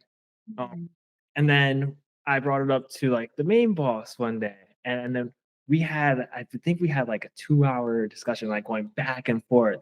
And then it started getting like a little bit loud. And then we went to his, like, it started getting a little bit loud because I was like, yo, then come with me and do the work with me. Like, come here and like do it with me. Right. And like he was just saying no or nothing like that. And I'll show him like the actual like footing steps of it. Cause like I will walk 10 miles a day at work, like 10 miles a day at work. It's like, why do I have to walk 10 miles a day at work if I could limit that down to like literally half or even less than half? So I'll try to show those measurements to the boss, and he didn't like it. So we had that 2 hour discussion, went back and forth, and it started getting a little bit louder. And we went to his office, and in his office, it got a little bit more like heated discussed. Mm. And then he said, like, I remember one thing where he was like, "Oh, I just want to just throw this chair," and I was like, and I was ready, and I was like, for me, I didn't really care if I lost my job right there too. It's like out of fight or flight, I do fight more than flight, because I'm like, I don't care how big you are, and things like that. And then after like the whole discussion, it's like, I feel you know what I'm talking about. Yeah, literally. So after that whole discussion with it, it's like I kind of just, I just kind of just like not stayed quiet, but like there was like little beefs that went on. But then I think I wanted to call HR and do that, but I didn't want to ruin I didn't want to ruin his own career. And I was like, I had to have a little bit of grace and mercy. Maybe I didn't know like what his traumas were or like why he responded and reacted in that way. Just because his personality was just tough. Like he had a tough personality. Like I'm not gonna let that scare me because it's like that thing that roof type of personality just doesn't do that. Like I need like there has to be more tangible physical things, right? So I didn't want to call the HR nothing on him, and I had a little bit of grace. From there, he like kind of like calmed his personality, but it kind of just like ruined my like work performance. I just wanted just to go just kind of do the bare minimum. And then when I got to work and I was doing the bare minimum, I wasn't getting like stimulated. So I had to like I had to figure out like my own tasks to do. And like I used to say like, oh, I'm not gonna do these useless, inefficient tasks anymore. I'm just gonna do my own thing and just like work with the team that around that also agrees. Cause it's like the work needs to get done anyway. Doesn't matter how it gets done. It's just a matter of just getting it done. And if I could get it done in a way that's a little bit more efficient, then then it's just getting it done. Like the principle, it's just the principle of the work getting done, not the principle of how we must do it. Like they wanted to control like the how it was getting done. And I wasn't gonna accept that because it's just like I still got the work done. Um, so I just did the bare minimum from there, and I was like, oh, I don't want to work at this. And I was getting like so close to like leaving the job, and it was a great, like the people were great, like the it was a great place. Like we had managers, not too much of leaders, but still like meeting other leaders at the store, like Wendell, like that was an amazing connection we met at the job. But I guess like one of the traumas that I pulled from that was like not wanting to speak up anymore, like not wanting to tell the boss anymore what to do. I'm like his own destruction would be his own destruction, but I'm not gonna let it destroy me and make me exert more energy than I have to exert. So I'm just gonna do the bare minimum because I went from top performance then to just being like bare minimum, which still outperformed everybody else. And Mm. it was just basically just being at bare minimum so I just wouldn't like get in trouble for anything. It's like you guys are not gonna have a say on like like if I'm not doing work, 'cause I'm doing the work. They can't fire me if I'm not doing the work, and they can't fire me just 'cause for talking. Like, Well, right? It's like, it's funny, Kevin, because most of the time it's not even the system, it's the interpreter of the system. Mhm. And as you can see, Tia, you can probably talk about, we can talk about this because this is a very big issue. There's a threat, and the threat is it's actually a threat about interrupting your well-being physically. That's a threat. If somebody's threatening you, now what is more I would say more powerful, the fact that he didn't hold himself accountable and call himself out, or the fact that you, like, the Lord says, revenge is mine. Which one is more impactful? Because here the responsibility of a leader is to recognize when you're wrong and to rectify. Mhm.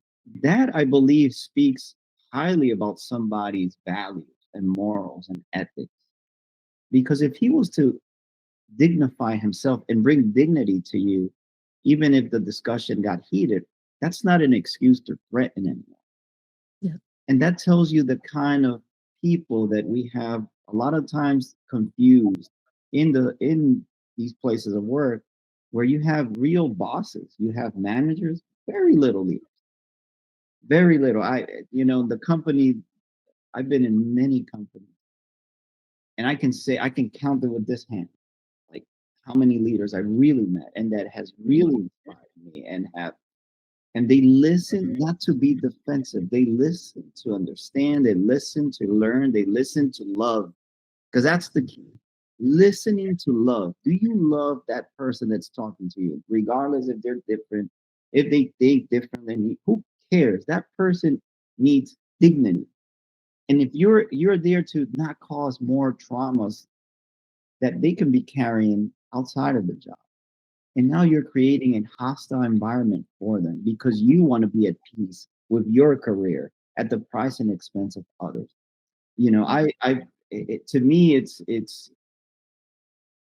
like, this is why I always say, like, sometimes, most of the time, it's not the system, it's the interpreter. And unfortunately, people leave people. Just like when you're in a relationship with a girlfriend or with a boyfriend, you leave them because eventually you just get fed up. You're like, Yeah. this is toxic for me. We can't see eye to eye. I would love to hear, Autumn's perspective because I know she probably has some fire things to say. Well, listening to you guys speak, it makes me think about touching on upon earlier what you were mentioning about finding your voice. I think a lot of people, especially in the workplace, they struggle to speak up for themselves out of fear or retaliation, or just because they don't feel like people are going to listen to them. And Mhm. I was just going to say that, Wendell, too. We all have dignity, especially in the workplace. Like, we're all coming together to get a job done, um, and we're all working hands on a team. So, like, we're all coming together to get the end product met. And I think a lot of people forget that. And I think envy is a big factor in the workplace. Like Tia Mhm. talking, like, the woman sounded like she knew you had this great potential Mm. and was envious about it. So she made your life difficult. And sometimes, we have to rely on our superiors in the workplace to kind of look for moments like that, to kind of help those who can't speak up, or notice when someone is like trying to sabotage somebody else. And I would hope that we have more leaders emerge who kind of pay attention to these social cues, or just to make it a welcoming atmosphere, because at the end of the day, if we're all there to get a job done, no one's going to want to go to work if they're being sabotaged, or no one's going to want to go to, like, they can't speak up because they're going to throw a chair at the wall. you know um, I think that needs to be discussed in the same way we're mentioning, like, people learn differently, even going back down to educational level. People work differently too, and how do we all come together to accept our different learning styles, our different working styles, and meet each other where maybe one of us is lacking and the other one is excelling at. To just kind of like understand and meet each other. I think so many people get blinded by money that it all goes out the window, and they're like, you're just name on a checkboard, show up and do it. Ooh, Yeah. Can I say one more trauma that I had too? Go Yeah. ahead. Shoot for it. So it's like when we hopped into the wedding industry, like into our beginning years or stages, I will ask like, hey, can I get the weekends off? You know, because like I'll do the full week, but like just the weekends for those for Mhm. dates, I just can't do them because I'm trying to make bread in like in the wedding industry. So I would talk to these managers and I'll tell them over and over again, like, hey, like some days they'll do it and then some days they wouldn't. And then I'll just call out. I was like PTO. So yeah, so then but then after a while, like after like certain moments, like one of them would told me like don't call out, and I was like I'm telling you this because I'm like I don't want to shoot you in the foot and I don't want you to shoot me in the foot. So it's like there's enough time where people could get scheduled in where you don't Mhm. put me in on these weekends because it's like I'm telling you, so it's like I'm not shooting you in the foot, so I don't call out, and hopefully like you don't shoot me in the foot by putting me on schedule because this date's already in. Mhm. Um, so I'll tell them, and we're just in the beginning stages, so it wasn't like as successful as we are now.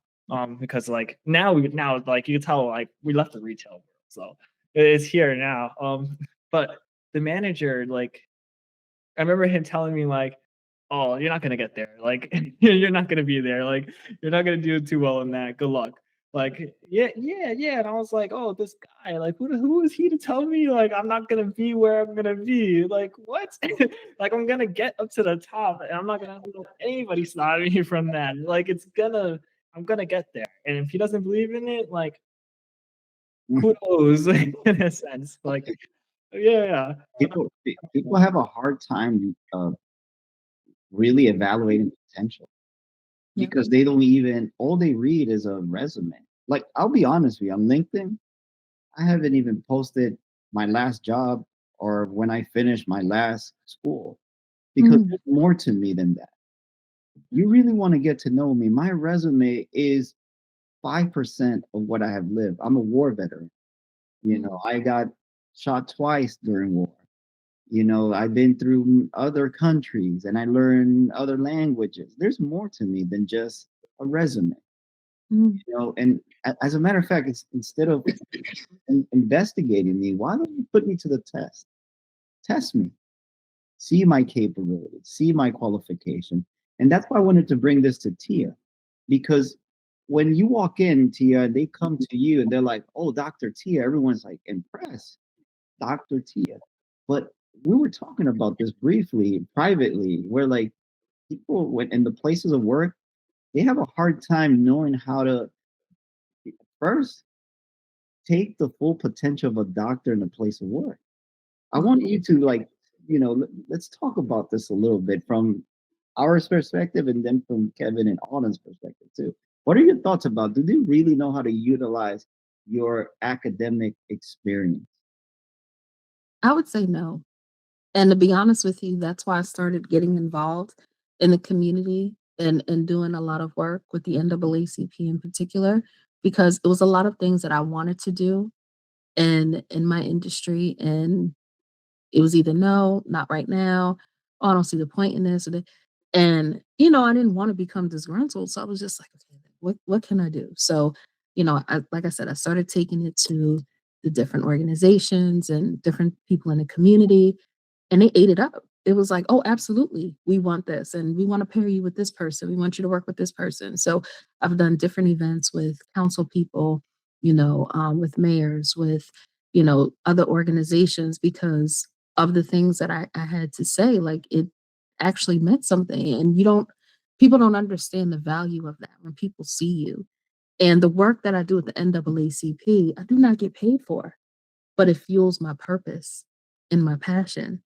And that's the thing that gets me going, and you would think it would be, where you get paid at, your 9 to 5, but it's not. And I do feel like, unfortunately, sometimes employers don't see who they have in front of them. Like you said, they feel like they hired you for this specific role and that's how they see you. So anything that you want to do beyond that, it's almost like, okay, yeah, we could do this. Okay, we'll get someone else to do it, or we'll hire someone else to do this, or okay, they later come up with it miraculously, like it's their idea, and it's like, no, I mentioned this to you 2 years ago, or well, we had that conversation 8 years ago, or things like that. So no, I really don't think that they value, and that's why I said it's very important that you don't just go to work and go home. You have to have some form of an outlet.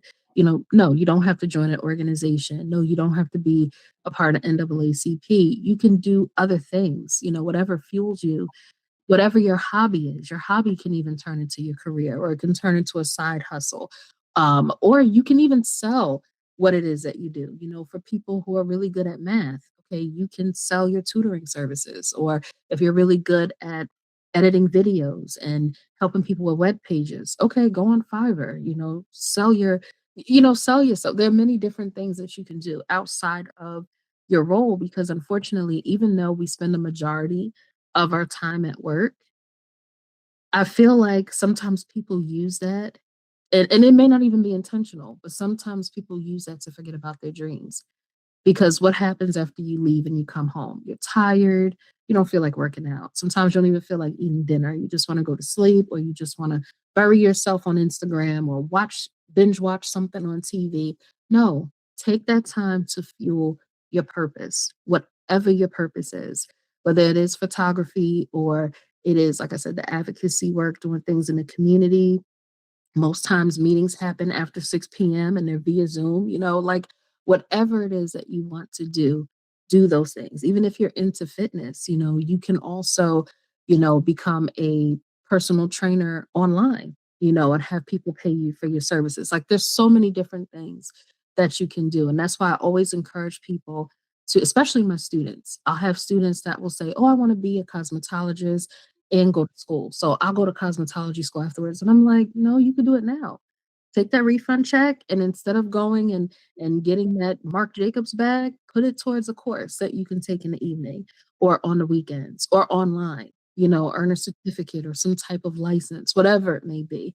Because our 9 to 5 is like, use it as a tool to fuel, like to pay your bills, your basic necessities. But what you do after work, let that fuel you, who you are.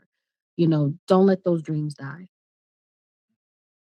That's what the youth needs to hear, I think, especially those that are self-doubting themselves that they can't do it. People want to hire higher academic achieved people, but they don't even know what to do with their knowledge. And they will limit them a lot of the time. They won't let them really surface the way they should and rise.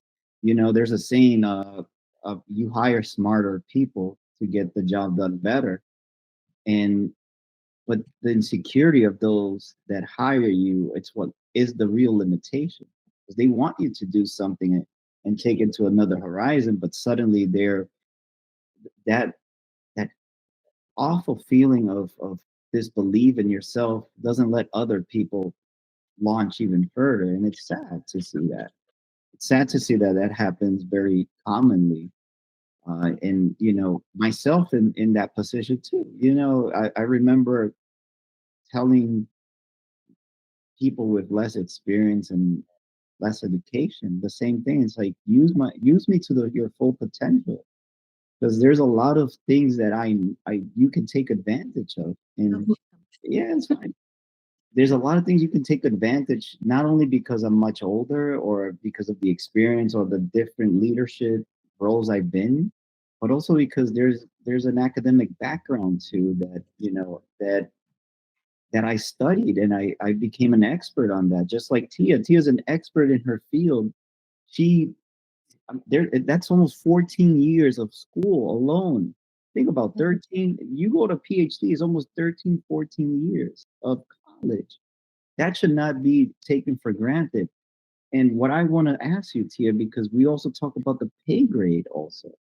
PhDs really, like, I believe besides it not giving the opportunity to really take a project and catapulted even further, but also the payment. Mhm. What are your thoughts about I feel like a lot of times we aren't paid our worth. And unfortunately, people know this when you're in the helping professions, whether it is case management, social work, or education, you are not paid your worth. So, for the most part, you are in these roles because, again, this is your passion. This is what your purpose is. This is what you went to school for. These are some of the things that we would do even if we didn't get paid for it, because that's what wakes us up in the morning. That's what gets our day going. But no, most times we are not paid our worth, which is why it's common to see people like us have part time jobs, whether you are an adjunct professor or you are doing tutoring, or maybe you have your own business on the side, and you are, maybe people are paying you for your services in terms of speaking, or whatever it may be. It's very common to see people do that because no, we do not get paid our worth, it? Yeah, and it's unfortunate. it's unfortunate, and I also think it's unfair to not evaluate what somebody's value is at work, because it is easy to value, and this happens in most corporations and institutions. Mhm. You always want to keep the higher ups very happy with bonuses, and you're able to evaluate that value very easily. But then Yeah, as it trigger downs the system, it's like, well, you are dispensable, you are absolutely. removable. And then all And the that was the issue too, working in like private colleges, because you're at will. So it doesn't matter how good of a job you do, how great you are, how much of an impact you make in the students' lives, you're at will. And I've seen many instances when I worked in private colleges where there were people who, I mean, it was like scuttlebutt about layoffs happening, but you just didn't know when, where, how it would be done. And there were people that literally woke up that morning, got up early, came to work, and the locks were changed, or their computer was gone. And I'm like, that is so humiliating, you know? And then they get escorted off campus by security as if they're going to do something. And these are people who have worked there for like 10, 15 plus years, So yeah, yeah, it is really disheartening. that's what I was saying. There's a very thin line between diplomacy and hypocrisy, because I'm okay if someone, a corporation or institution says, yes, you are replaceable. That's it. Say it. You don't have to Yeah, be diplomatic all the time and say, like, yes, we are for the people. And it's like, are you really? Your actions will show you. Like when somebody loves you, they show it through action as much as they will say, the word that they love you. They will show it more through their mhm, actions every day. They will show up. They will take initiative. They will romanticize you. They will actually, with the evolution of time, they will try to evolve the communication that fills you in those moments. You know, and that doesn't absolutely. happen. That doesn't happen in your places of work. There is no that one-on-one, you know, I would say tangling system with you, connecting system where you feel loved at work. Now, I wanna also, I know we're almost wrapping up, but how important, because this is another word we don't use at work, is love. Mm. Love to me is the factor what makes a great environment of work and also grows your career. What are your thoughts about love in the place of work? I agree with you. Things have definitely changed. And I mean, we're not that much, that old, but I noticed that in terms of the workforce, I remember back in the day, and I'm saying this like I'm so old, where, even if you didn't think that you 100% fit the job, you still applied because you knew there would be some form of training or some form of mentorship or some form of, guidance and training that they invested in you, some type of professional development. And now it's like when you apply to these jobs, no, they want you to have 15 years of experience with entry level positions. And it's like, wait a minute, how am I supposed to get all of that? That's why I want this entry level, position. And then it's like, well, why even have 5 years or 3 years that's required? It's an entry level position. And the pay again isn't even worth it. but it's like it's just different. It's very cold, even with, colleges and universities, it ran almost like a business now, where sometimes you question, do they really care about the students or is it about the almighty dollar? And the other thing is, it's like they don't really take the time to invest in you. Like I have conversations with my friends who are in various industries, and it's almost like if you want the professional development, you got to pay for it yourself, or you got to rely on the LinkedIn learning, or, just little things like that. And even when you do the professional development, you have to use your vacation days. And I'm like, you have to do what? Like, because again, they don't really invest in you. And when you spend so much time at work, like you said, you want to feel the love. You want to feel like you're being mentored. You want to be in a space where they should be preparing you for whatever the next level is. You know how they say you should dress for the position that you want, not the position you have. But Mhm. even when it comes to training and that mentorship, like they should be preparing you, even if it's not for their role, but whatever that next position is. So if you are a counselor, they should be providing you with the tools to maybe, let's say, open your own practice.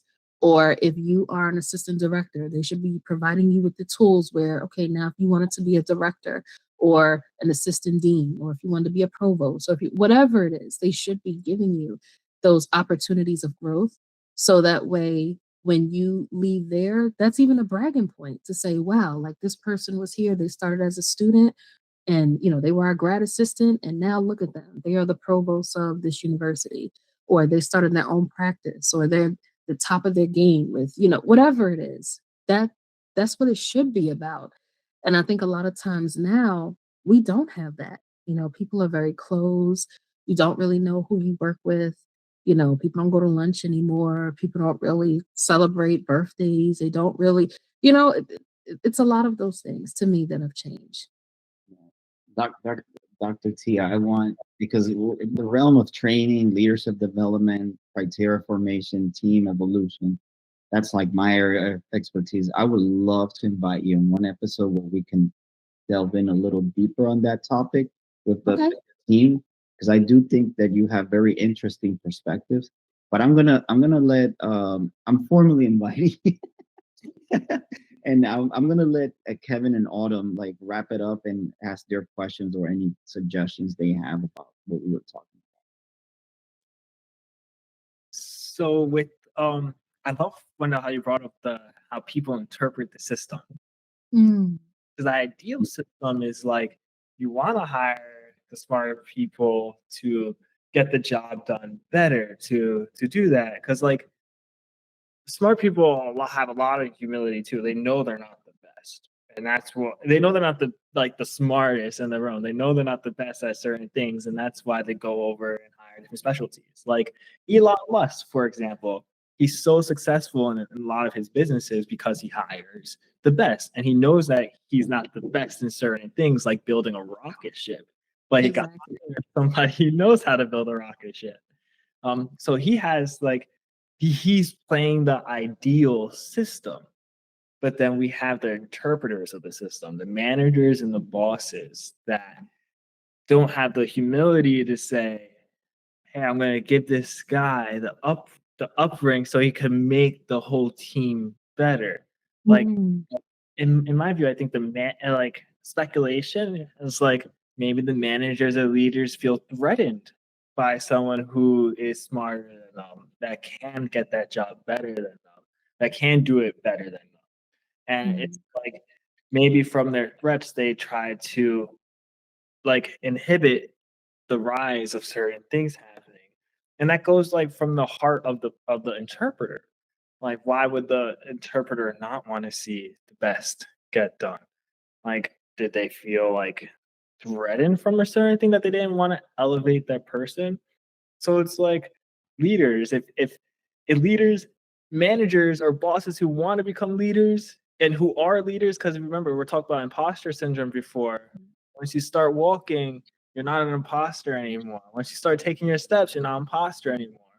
But if you see somebody that you see somebody that's there and that can do a better job, elevate them so they can get the job done for you, and then show them off because you help them get their job done and you help show off their biggest strengths. So leaders, you're not an imposter. Go go through those steps.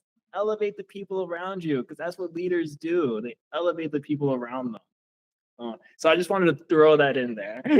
No, I definitely agree with you, and I also believe that hurt people. And in the incident that I have, with that supervisor I was referring to, you know, that person was going through a lot personally and at home and in their relationship, because sometimes the drama will come to work, so it was a lot going on with this person. So to an extent I try not to take it personally, because I'm like, okay, I know that this is what they're going through. So naturally when they came to work, it was almost like they didn't know how to leave the drama at the door. They brought all of it with them to work, and they unleashed on everyone at work. And then the other thing is too, if more leaders did, bring in the love, as Wendell has said, or believe more into that training and professional development, maybe her experience would have been different. So when she was supervising people, now she knew how to leave her drama at the door. Or maybe she knew that, because, like you said, that love is felt, maybe now she felt more comfortable coming to work and saying, look, this is what I'm going through right now. And give us that chance to embrace you. Give us that moment to, even if we couldn't fix the situation, maybe we could have taken some things off of her workload. So that way maybe she wouldn't feel as stressed. Or, so it's definitely a cycle.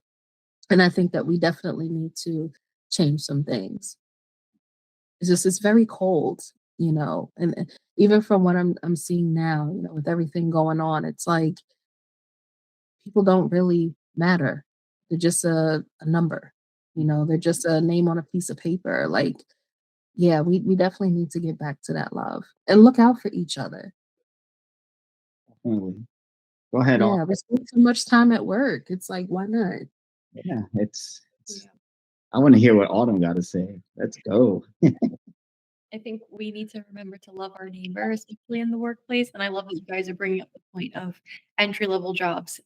There was one entry level job I didn't get, and I really was banking on getting it so I could insides of the job. And I remember in the interview, the guy was just like asking me all of these technological questions, and I looked at him because I'm like, this is why I'm coming to you. Like, I only know a certain level, and I want to expand that with you guys. And that he told me that was the reason I didn't get the job. And I'm like, it says entry level on this in this position, and I think we've forgotten that every person has a whole world inside of themselves, and you're going to work, but it's also because you're going. And I think joy is so instrumental in what you do, and you're going and you want to be inspired, you want to like love what you do and know it and master it.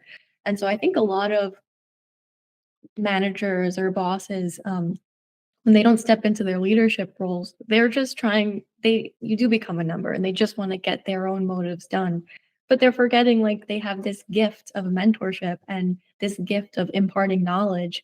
And I think I do love our technological world, I do, but I think it hinders that human connection, where people like jobs, they don't anymore want to like embrace somebody new and take them on and make them part of the family. It's like, okay, you're coming back to the factory, and it's like, we need to get back to some type of just bringing back inspiration into the workplace too.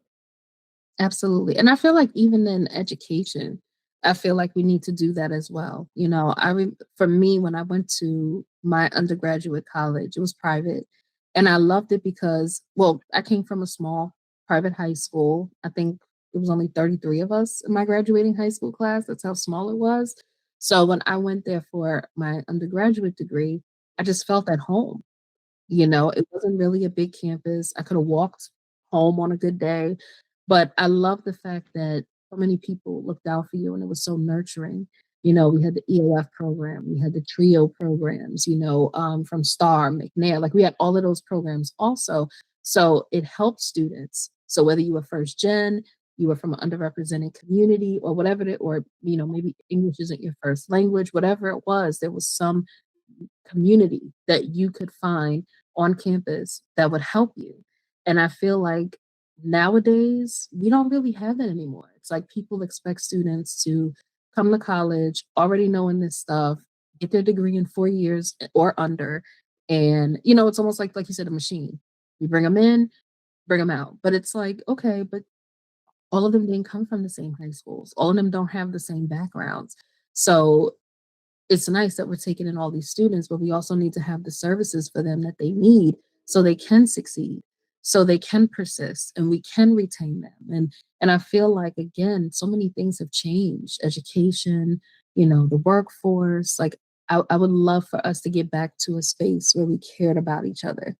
Even if you're not my child, I still care about what you're doing. Remember how our parents used to talk about back in the day, if they saw a child that was out on the street, even if it wasn't theirs, they're like, John, why are you out here on the street? Does your mom know you're here? Okay, well, I'm going to call your mom and let her know that you're on your way home. We don't have that anymore. Now, people mind their business. That's what they pride themselves on. Oh, no, I'm going to mind my business. It has nothing to do with me.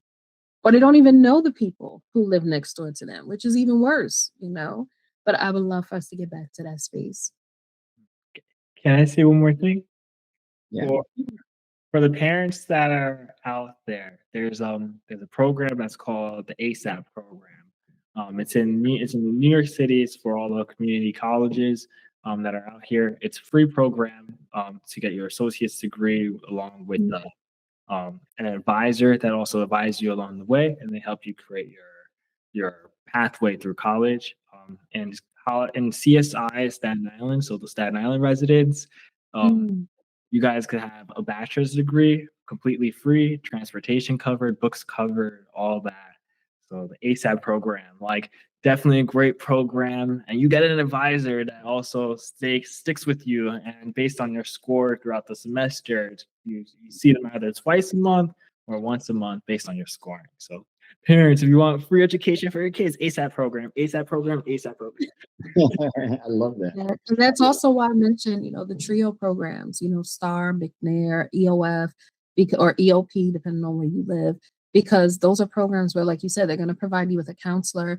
You may even have a financial aid counselor. You have someone that's going to help you go over your schedule. You're going to have different workshops. They may even take you to, different events, especially if you have to do like a summer bridge program. So you'll also get exposed to different things. You'd be surprised at how many students have never gone to New York City. So when I used to work in EOF, that's one of the things we did. We would take them to the city. They saw a Broadway show. We took them to BBQs afterwards. And when I tell you their mind was blown because they never been to the city, let alone to see a Broadway show or, things like that. So those programs really, really matter. And I hope and pray that they continue to be funded because, it's a lot going on right now with the state of education.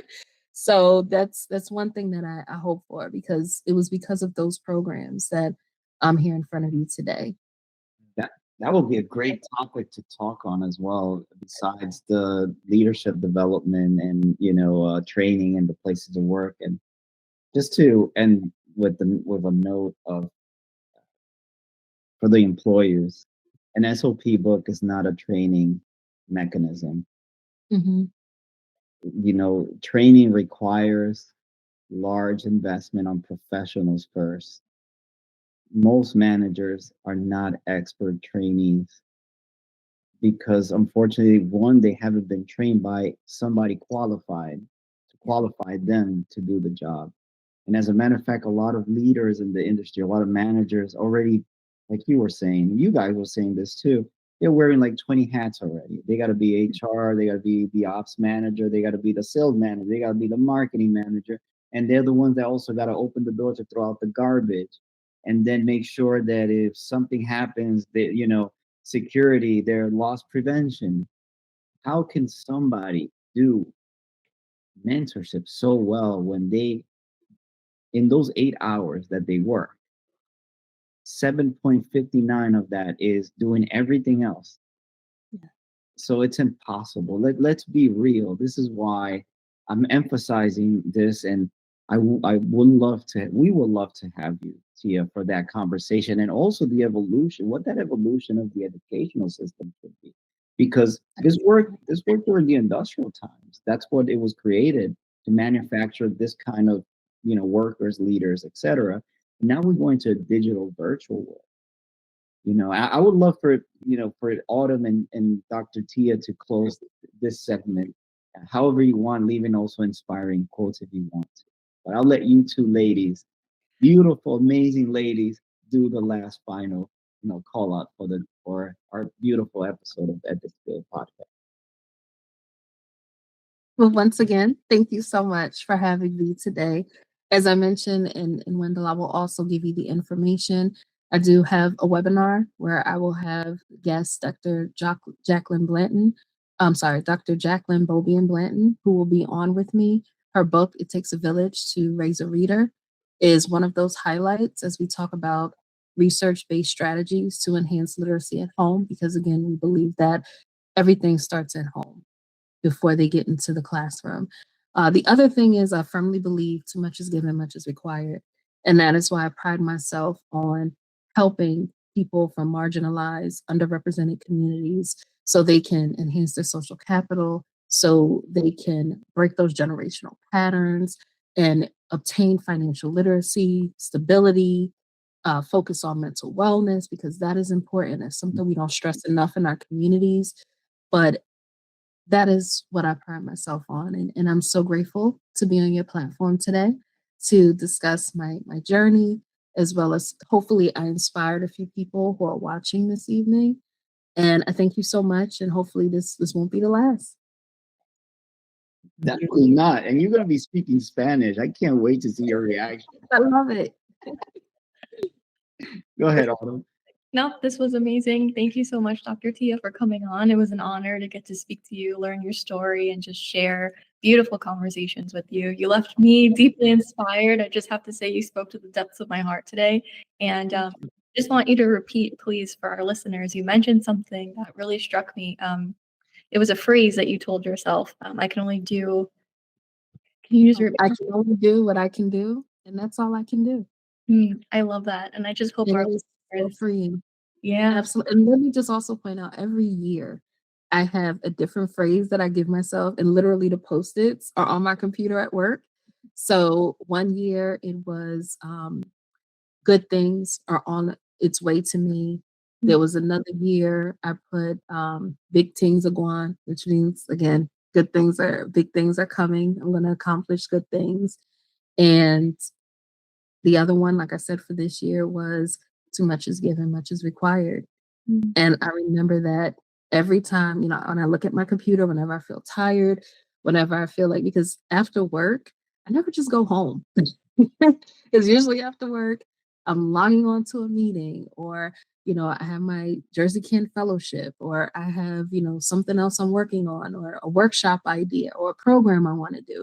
So whenever I come back into work and I know I'm tired, I really don't feel like being bothered, I look at those post-its on my computer, and whatever those phrases are, that's what keeps me going for the day. Wow, so beautifully said. Thank you so much for sharing that. Again, her seminar is on March 27th. Please join in. And thank you so much for listening, everyone at home. Yeah, and just remember how important reading is and going to your nearest library. It may seem like it's just there, but go. It's a useful resource, and we hope everybody continues their journey to education. Absolutely. And please continue to follow me on Facebook, and or look me up on LinkedIn. So whether it is to gain resources, or if you have any questions, you need assistance with anything, even if I don't live in your state, I will try my hardest to support you or connect you with someone who could better assist you. Thank you so Thank much. Thank you so much. Thank you. Have a great evening. And thank you for being an Ethics Guild podcast. This concludes our episode. I know everyone wants to see her again. We will. We will put a few $1 billion just to get her back into the show. And hopefully that will convince her. No, but you're an amazing human being. Thank you so much, Dr. Tia. Thank you. If you were here, we'll all bear hug you right now. I love it. Air hugs. That concludes our episode. Until next time, thank you. I'm trying to coexist.